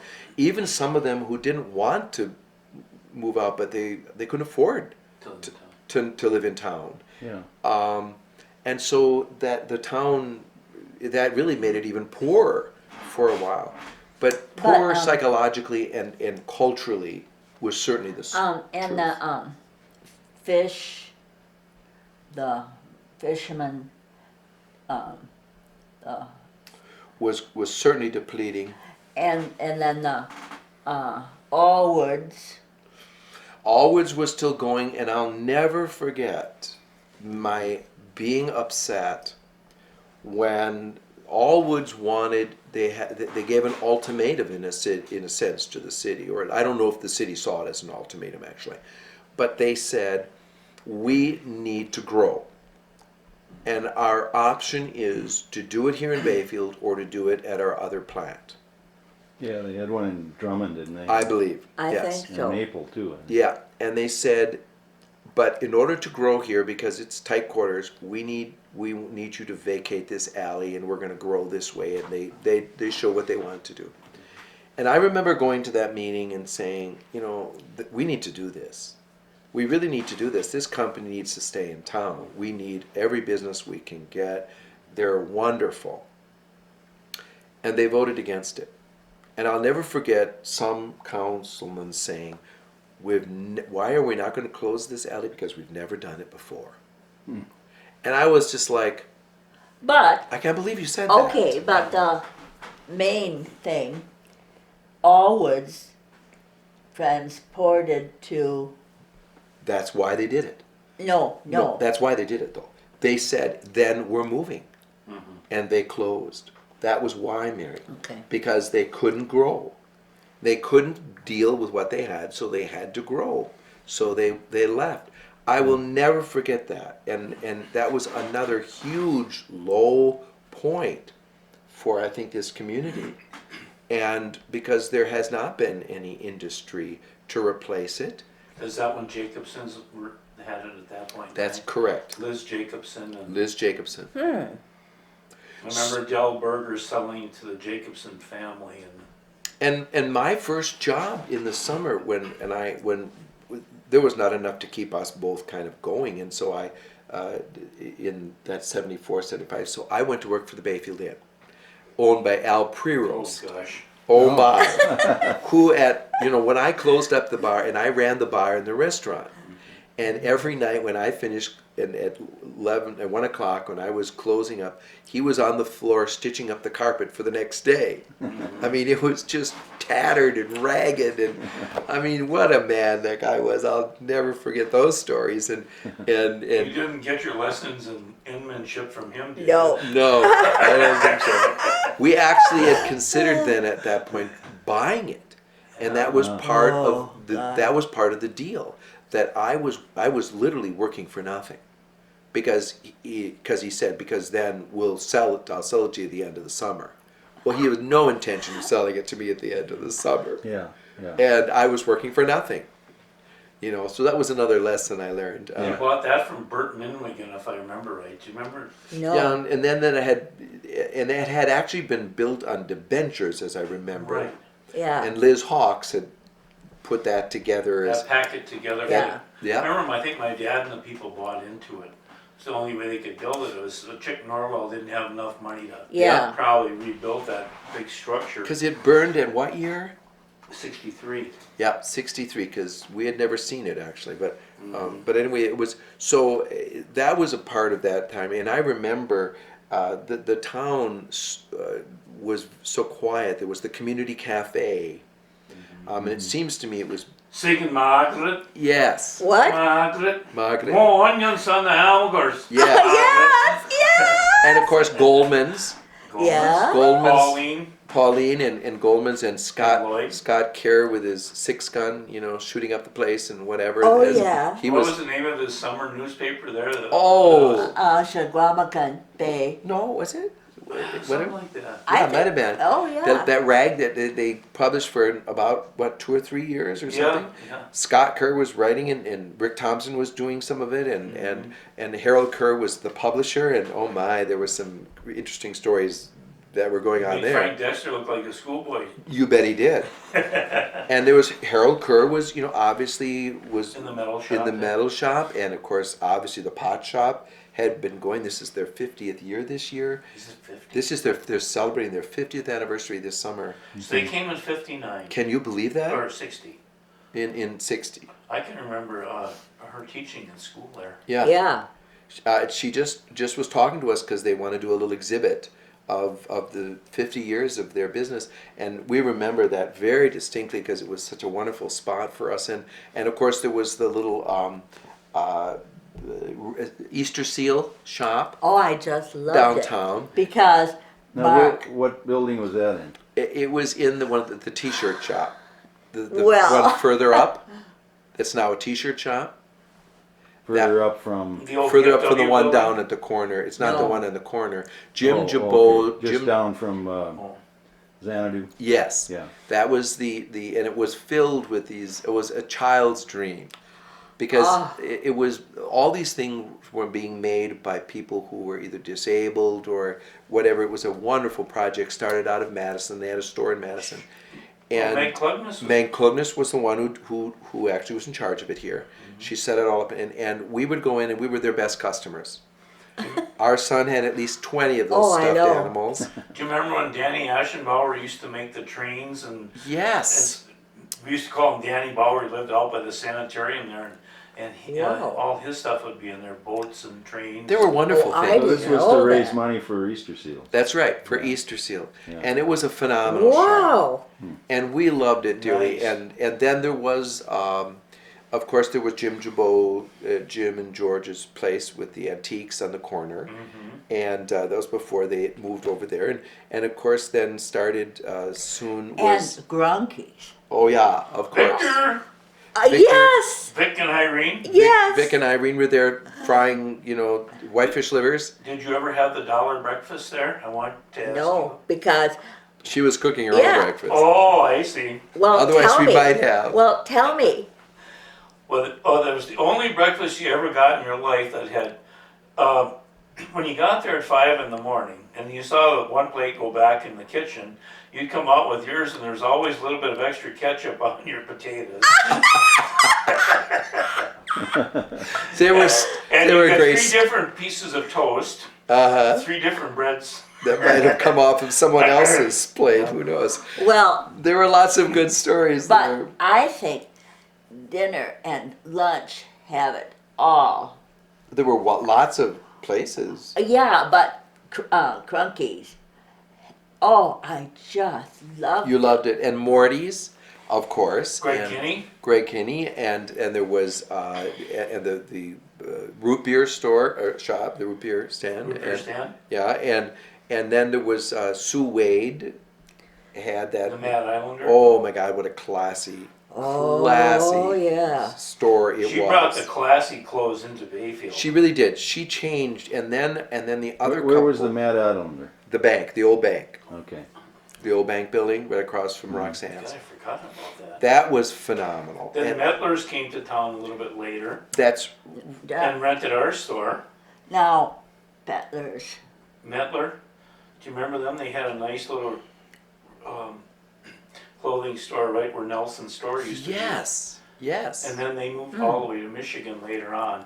Well, and so did Mike, who Yeah. had the apple tree store in Right. where the Eulery is. Right. That classy store. Oh, Very yeah. nice. But again, it was too early, maybe, or he felt it was, and he wasn't making it. So he went to Charlevoix, where he has done exceedingly well. Mike left. And there. Mike Metler. Metler, yeah. That was a classy place.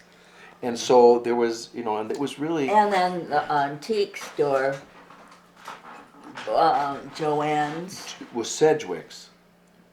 Yeah. Laurel, Yeah, Laurel yeah. Sedgwick and her husband, Bob, But yeah, okay. they were hippies in the first class order. Yeah. Ran that wonderful junk shop on the corner where Joanne's is. And it later was purchased by another Joanne who ran it with really good antiques. But we had fun with the Sedgwicks. That was They were really, wonderful people. They- Laurel still is. yeah, Yeah, oh, wonderful yeah. people. Yeah. And then, of course, Kate Lidfors and her husband bought the Night House. Uh-huh. Oh, what? And he worked for us for a little while. He Oh, was my about God. 6'6", and he kept I running into the just light, can't the lamp stand him. fixtures. And he was, the absent-minded professor. Yeah. He couldn't connect with Earth. He was, Too bright to yeah, shine. wherever he was somewhere off in space, Oh, but he was, yeah. but very bright. And Yeah. she, of course, was the historian at the park, and then Mary bought her house, of course, from them.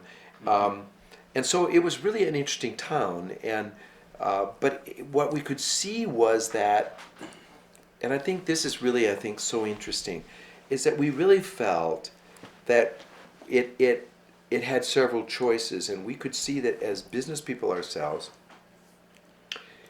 we could not survive on $8 and $10 and $12 rooms, and we could not survive on $10 dinners, and we had to work to make it upscale, and we worked so hard to upgrade those rooms at a time when people were still, in fact, even today, sharing baths and bed and breakfasts is not unheard of.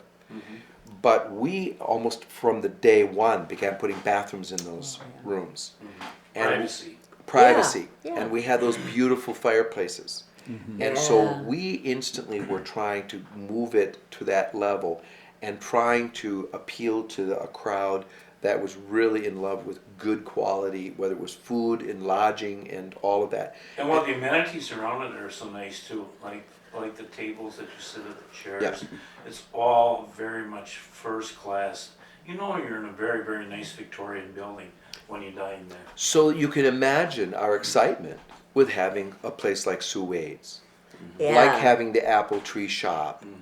You know, these places began. I think we were all very synergistic. Might be the word, and I think that was a huge opportunity for Bayfield as it became more upscale in that sense, and was catering towards a clientele that that even though the season was short, could make things happen in Bayfield.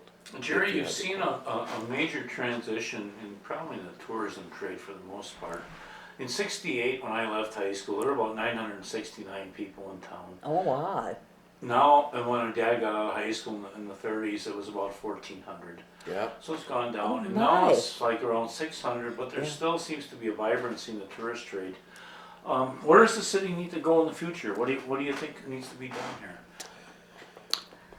How do you build it again? Well, I think Well, the industry. I don't think there's any question the fact that, say, this wonderful little tooling company has Yeah. moved into Bayfield, the area, would be a great plus for everybody, and I hope it grows. And I would love to see that other things like it happen. As far as tourism is concerned, which is certainly it's our major industry at this point, You got a wonderful chamber here, and Oh. there's no question Oh, about of course. that. but- there's no course. question it can grow. It has huge competition in terms of whether it's Grand Marais to the north and around from our great sister cities of Minneapolis and St. Paul, where a great deal of our guests come from, of course, or whether it's Door County and whatever around us. There's places that are really work hard to be competitors. I don't think anybody can touch this scenery, touch the beauty of this. I think the difficulty for Bayfield is to maintain what is so fabulously charming about it and still build and develop. And that is such a difficult thing to do that we don't move into the water parks, but that we can somehow build those businesses that can be sustainable. And that isn't going to be easy, and it isn't easy today. Yeah. It isn't easy in our business with 5 months of business, Like Mel or Larson 6 said, or 7. you remember Mel? Yeah. Uh-huh. He said 9 months of winter, 3 months of tough sledding. Yeah. You know, and what that really means is Yeah. that the water park industry, which can be kayak and sailboat, it's like you say, only 5 months where you can really take advantage of that. Or- When we came, there was only July and months. August. 2 It was only months. July and Yeah. August Yeah. because everyone went to school and left in September, and then a few people came back for, Apple Fest. well, and for the color, you know, but not a lot. Yeah, now you got tourism buses and stuff, That's which right. you guys And run the area. So there's too. no question it's grown enormously. It's grown and it's busy in June now instead of just July even. And it's, But you know, March, bloop, March and April are the mud months and nobody's here. So I think they need to work very hard on that off seasons. There's no question. And the chamber is working very hard to develop winter because but I that's, don't know about the chamber. well, no, the chamber's Oh, of course, doing a wonderful job. I know, but But what you can do, you mean? yeah. Well, because it still is what it is. And, 20 below is 20 below. that's right. And March is always going to be March with the, you know, and April is going to be the mud season. But, and so what are those things that you can do that aren't jeopardizing the flavor of this phenomenal community? There's no question, I've said this before, I'm not happy with what's happening downtown right now. I mean, or at least I'm concerned about what's happening downtown. I mean, certainly, I was one of those people quoted in the Chicago Tribune article about the best little town in the Midwest 10 years after. And the writer stayed with us both times, all 3 times that he wrote the article. The first article, the second one, he wrote the article about the best little town in winter, and then the third one, 10 years revisiting. And so he and I spent a lot of time talking together. So it's not a secret to anybody that I'm very concerned because, and it is nothing to do with the people who are trying desperately to make a living off of T-shirts. That's their own thing. I have no problem with any of that. It's just that I'm very concerned because that is very difficult to draw the kinds of people that I think the Rittenhouse Inn draws. That is not necessarily the same person. Or the Mad Islanders. Or the Mad Island Drew. Yeah. And I think that there's a disconnect or a misconnect. And I'm very concerned about this period that we're going through. And Beta Bodine said recently, it reminds her of that time when lots of us came in those 70s. Yeah, this cycle again. And she said, we've got to trust that this young blood is again going to emerge like that wonderful couple at the Big Water Right, yeah. that are just all excited. And there've got to be people. But the difference is the chateau sold for $22,000. What today is going to sell for $22,000? Yeah, The reason we could do what we did at the Rittenhouse was because it was so inexpensive to start. We had so little to lose. Yeah. Today, the real estate, even though it's dropped, you know, because of this recession. What are you paying taxes on that stuff, Jerry? Don't you have to tell Oh, us here? But I God. mean, that within itself limits you.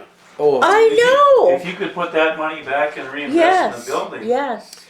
and I don't see that the Oh. city Yeah. is able to generate much energy to do what it needs to do. I don't know why that is. It was just the time, because they're also strapped financially.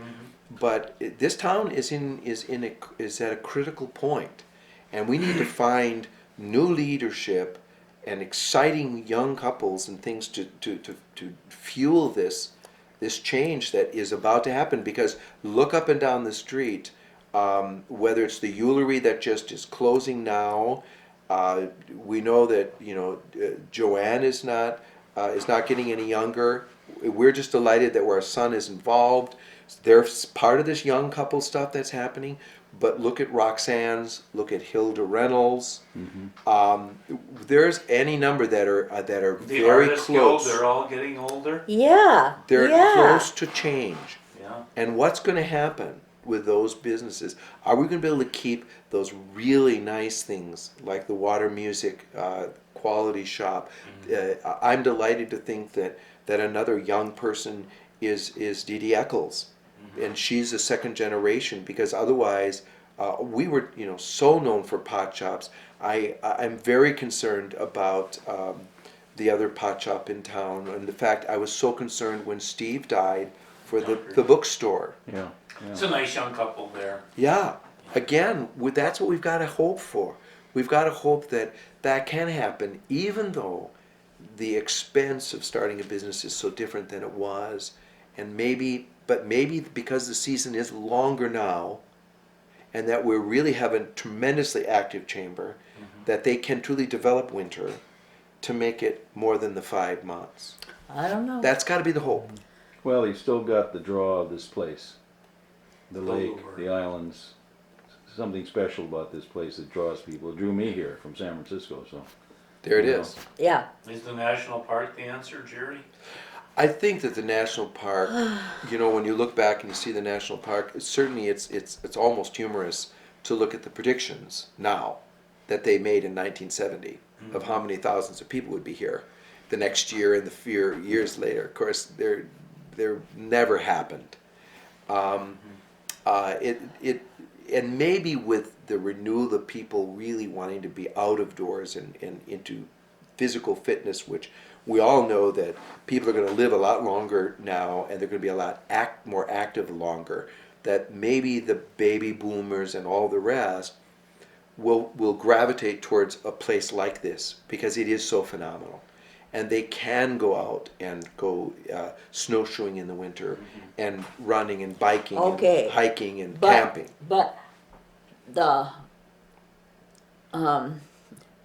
women and men get to go to Florida. Oh yeah, there's a lot else to draw them, Yeah. and also Yeah. because it's a global world. Yeah. They don't, it isn't just the United States. They can go to these. Yeah. Yeah. So there's Say no nothing question. that we're in a recession.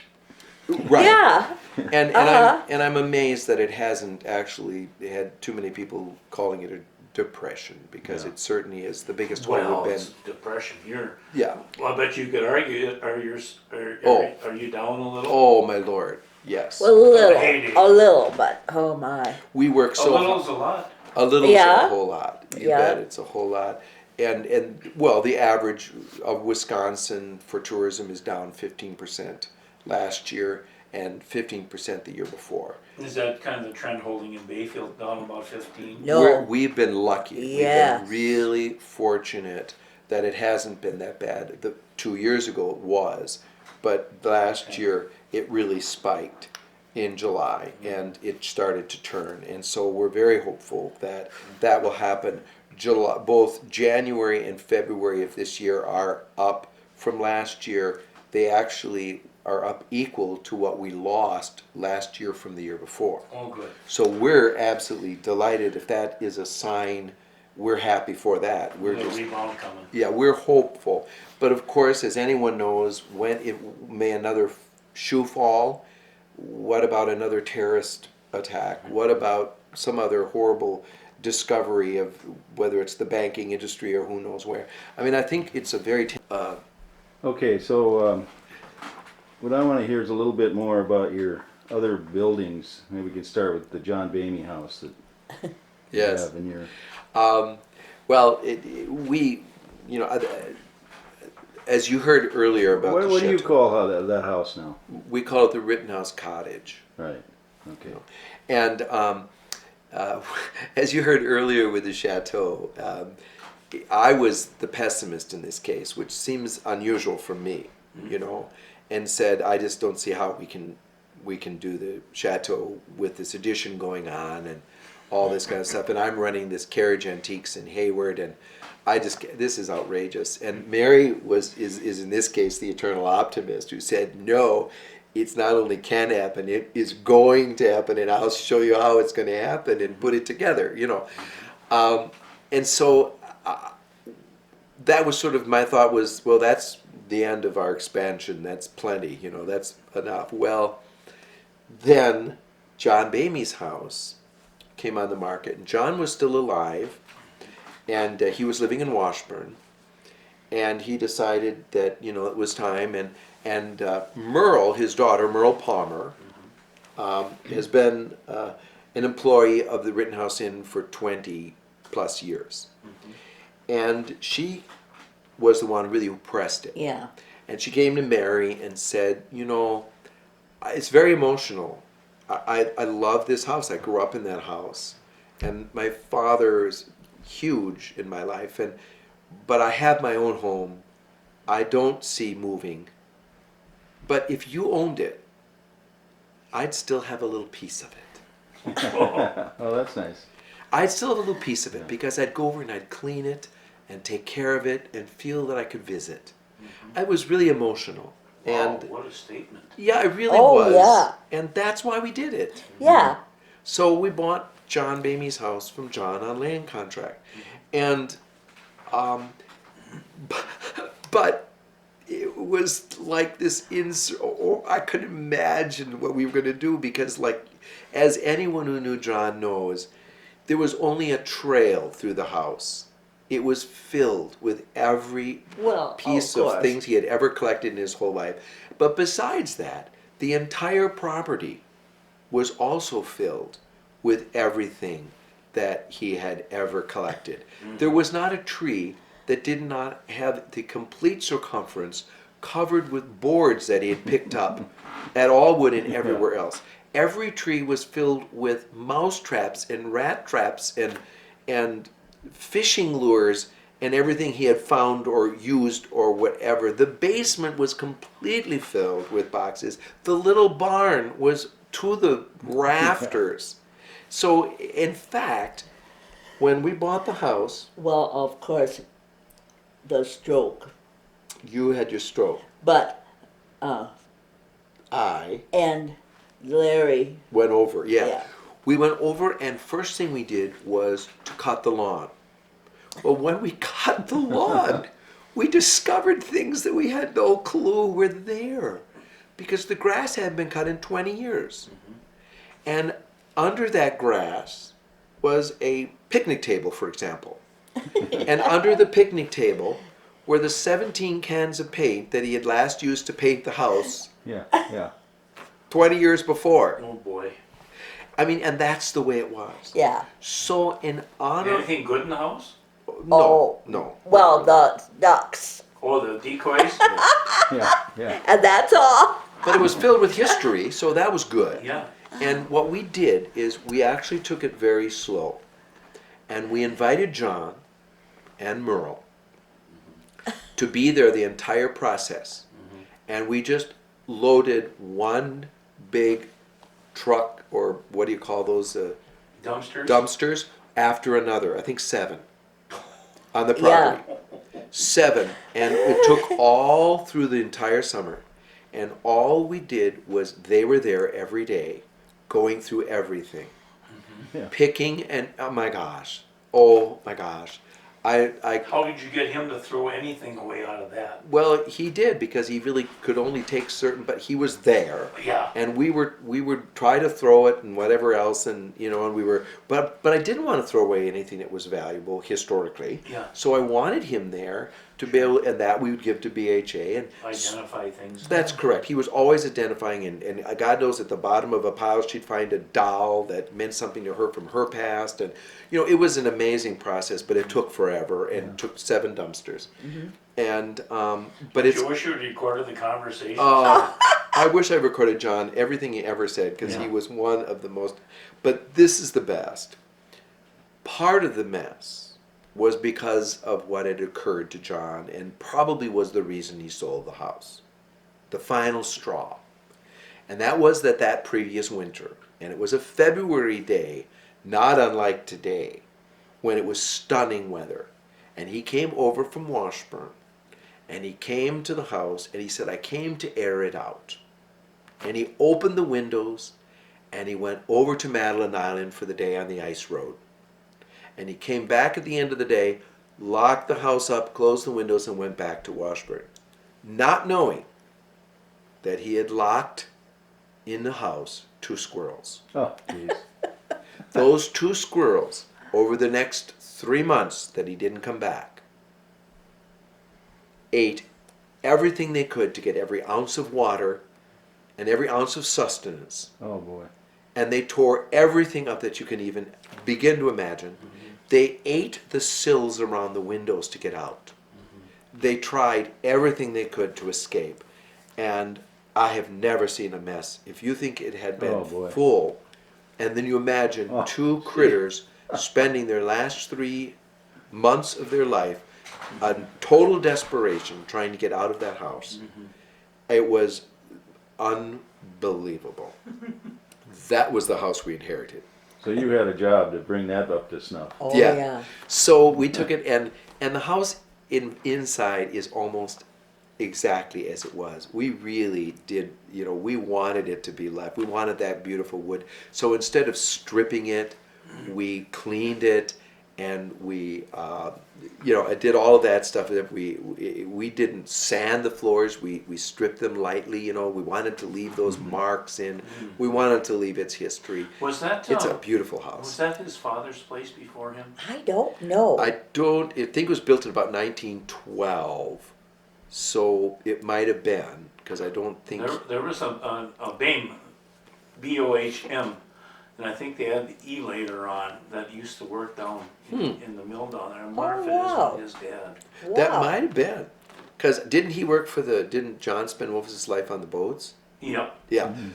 And so we just literally went space by space by space. And I think it has the nicest barn in all of Bayfield. That's my sense. It's the only one with it's got that cute little haymow that actually had a little, fork that literally came out of it. I mean, it's the cutest little barn. Did you get the abstract of that place when you bought it? Oh, yeah. Oh, yes. Yeah. That would be an interesting document. Yeah. It's a very interesting document. And of course, it goes all the way back to Matilda Rice and Yeah, and 1856. 1856 and everything. And it's a wonderful document. And then, as a part of that, though, that I think I should mention, John, the day Mary had her stroke, February 25th, 1992. This is before we owned Bamy's house. We bought the Goldman house that day. Which house is that? The next house, the gingerbread, with a tower right behind the gas station. Right. We bought that house, which was very shortly after Goldman died on the ice. It was never Boy, found. drowned down there. He drowned Yeah. out fishing and was never found. And then Pauline sold the house to us on the day that Mary had her stroke. Pauline, Jeez. yeah, Pauline called me when I got back into town. Mary was in the hospital in Duluth, and said, I will tear this up if you'd like me to tear this up. I just love it. It was a beautiful thing. And Beautiful. it was a beautiful thing.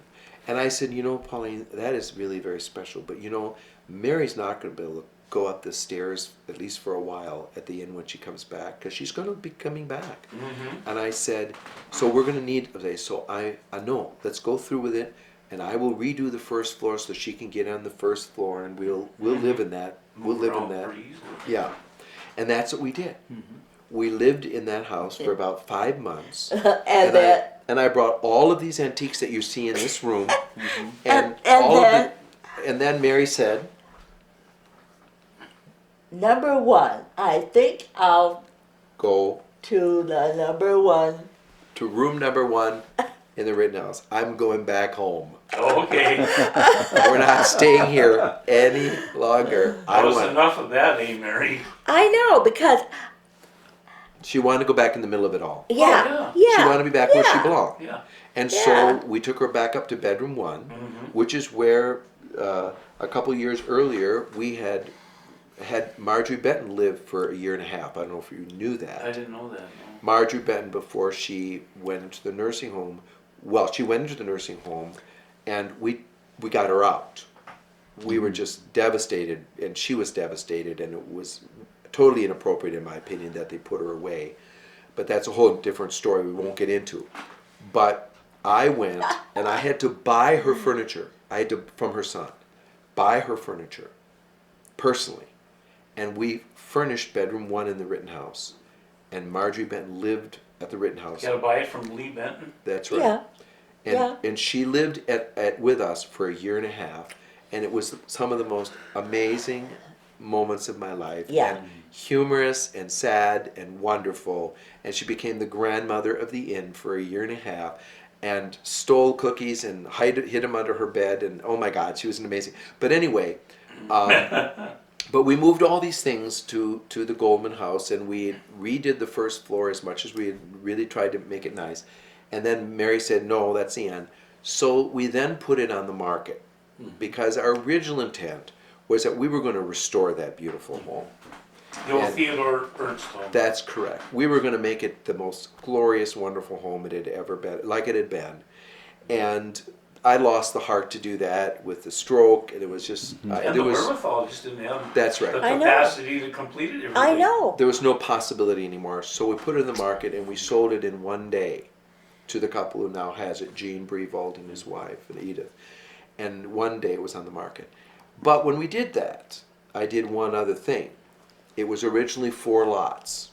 There was a lot in the front, the lot that the house was on, and 2 lots Up to Beamy's there. up to Bamey's.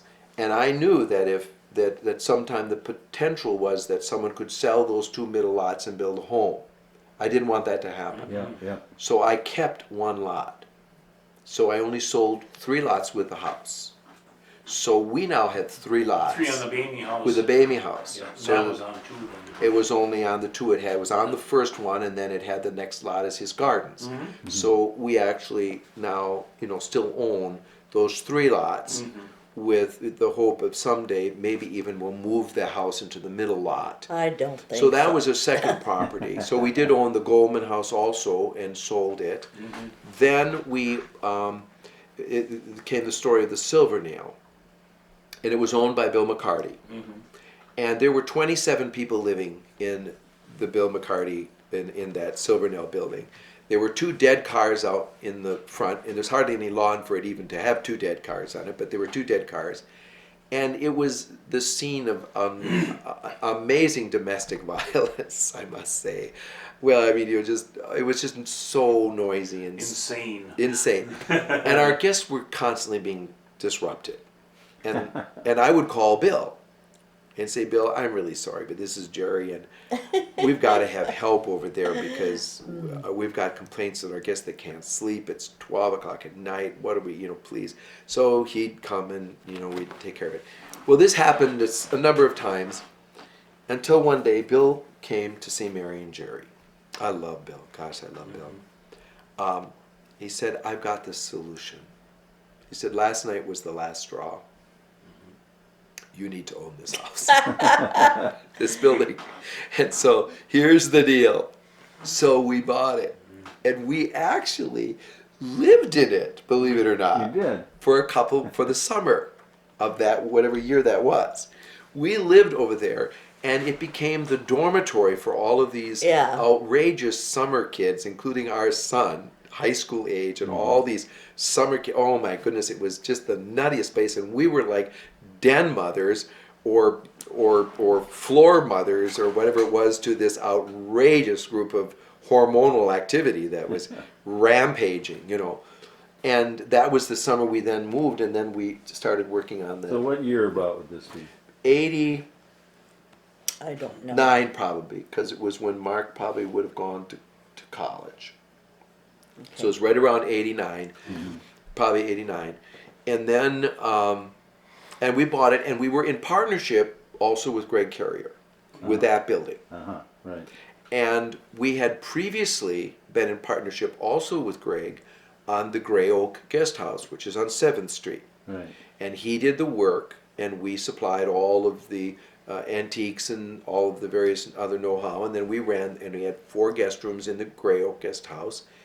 And then he was a partner in the Silver Nail, which we were then going to renovate also.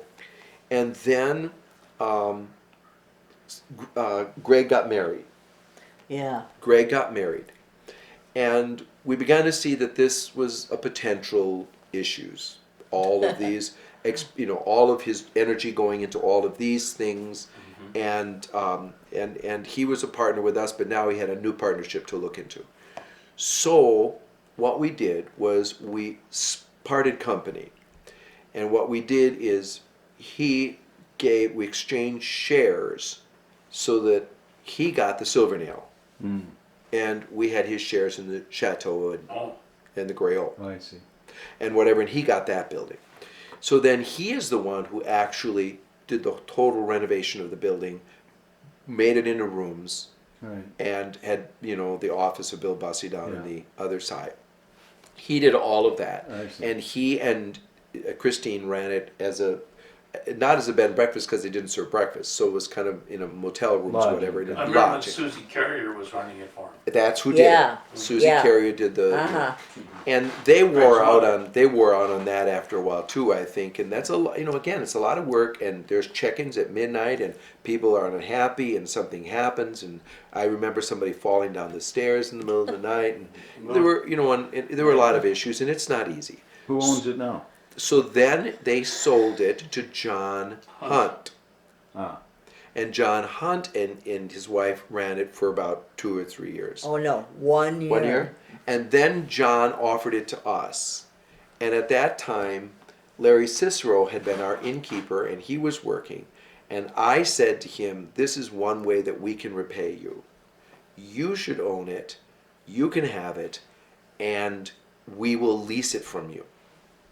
So you'll have a guaranteed payment for all of your mortgages. And that's what happened, and he still is the owner I see.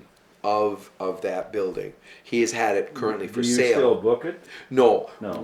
our No. contract we had a 5-year contract. It ran out in 2008, and so in April we stopped, and then he's had 2 other people working with him, renting rooms, and it was a good thing, because it happened as the recession was beginning to take effect in a way for us, and so we had 5 less rooms to be worried about, so that was Yeah. good. And the Grey Oak Guest House, Susan Larson and Neil Hauk had been staff members of ours. He, of course, is working for the Park Service, and she was as well as an interpreter. Then she came on our staff, and what a wonderful couple. Talk about fabulous people. And they had a dream of always having a bed and breakfast. So we, early on, started selling it to them. And over the years, they have purchased it from us. I see. And it's theirs, and they're running it and living in it. And so that was another property that we had. And then the last property, I think, And Grey Oak is the old Irv Lehigh place, yes, that's Yeah. right. Well, and it was also Haslam. Hadlin, and he remembered it very fondly. And then the last place was, I think, what might have been originally the cabinet maker's original house before he bought what we think of as a Theodore Ernst house with the gingerbread right behind it, across the alley with that little red barn. Okay. The one that I think Roger Bristol bought and started to rehab. And then he sold it to a couple who completely made that new addition in the front of it. It's Vernon 20. Johnson used to live there years ago. Yeah. What? Vernon Johnson, Leonard Johnson's Yeah. brother. It's 20, Oh. 20 North 5th Wow. Street. Right on the next side of that kind of little open or wooded area. The wooded area that's got a lot of water running through it. Used to call him Putz Johnson. And we bought that, and then we owned it for, 2 years? No, 1 year. 1 year, and we sold that as well. We had lodging in that as well. So that's pretty much the real estate. So in 2010 now, you got, which properties are you running? Now we have just the Bamey house, as we call it, the cottage, the Rittenhouse, and the chateau. Petco, right. Plus the home you live in here. And then the house here. Right. And Bayfield, I think excites us in many ways as much today as it ever did, although we're concerned, as I think we mentioned. But one of the things I think that we haven't mentioned that maybe we close with, but and it's brought out, I think, in any number of these, whether it's the story of John Bamey, or any of the other stories that we could be talking about, because man, I could regale you with stories forever. But is that there's something about this town, and I think towns have obviously incredible characters. Well, as a town, but I think there's something that Bayfield has that's amazing, and that is filled with characters. And I don't mean a town has character, but it's truly filled with personalities that are characters. I grew up in this little town called Wyawega that was very Germanic. And by that, I kind of think that it was typical of German towns. You were to be the perfect model person, but you weren't to make a lot of noise or mess. Yeah. And it was to be clean and quiet and organized. Bayfield has been always erratic and constantly exploding and growing and changing and dynamic, Colorful. colorful. Yeah. And if you started naming characters in this town, you'd be here forever. And it's one of the reasons this whole process you're doing today is going on, because Yeah. Mary sees it, and she is one of them, Yeah. Yeah, right. without any question. The town's got personality. Yes. Yeah. And And, whether it's- you. And whether it's Morris or whether it's, I mean, this town is filled with the people that are so amazing, and it never ceases to not recur. There's always a new one moving in. And we see them, whether it's on our board or wherever it is. It is one of the most amazing assemblages of fabulous, amazing people. I love it. Yeah. Yeah. And let's hope there'll be more younger characters coming in. Oh, I know. I'm really hopeful. I'm glad to see, like I said, the people at Bigwater, or whether it's Virginia Hirsch, and and coming in, and all of these people that we need them. Yeah. Well, on behalf of Mary Rice and John and myself, Oh. and Bayfield Heritage Association, Oh, come thank on. you very, very much Yeah. for this That's great. wonderful, wonderful afternoon and sharing what has been a wonderful ride for you guys and a great experience for us. Thanks, Jerry Max. and Mary Phillips, we bid you adieu. Thank you, Max. Yeah, thank you.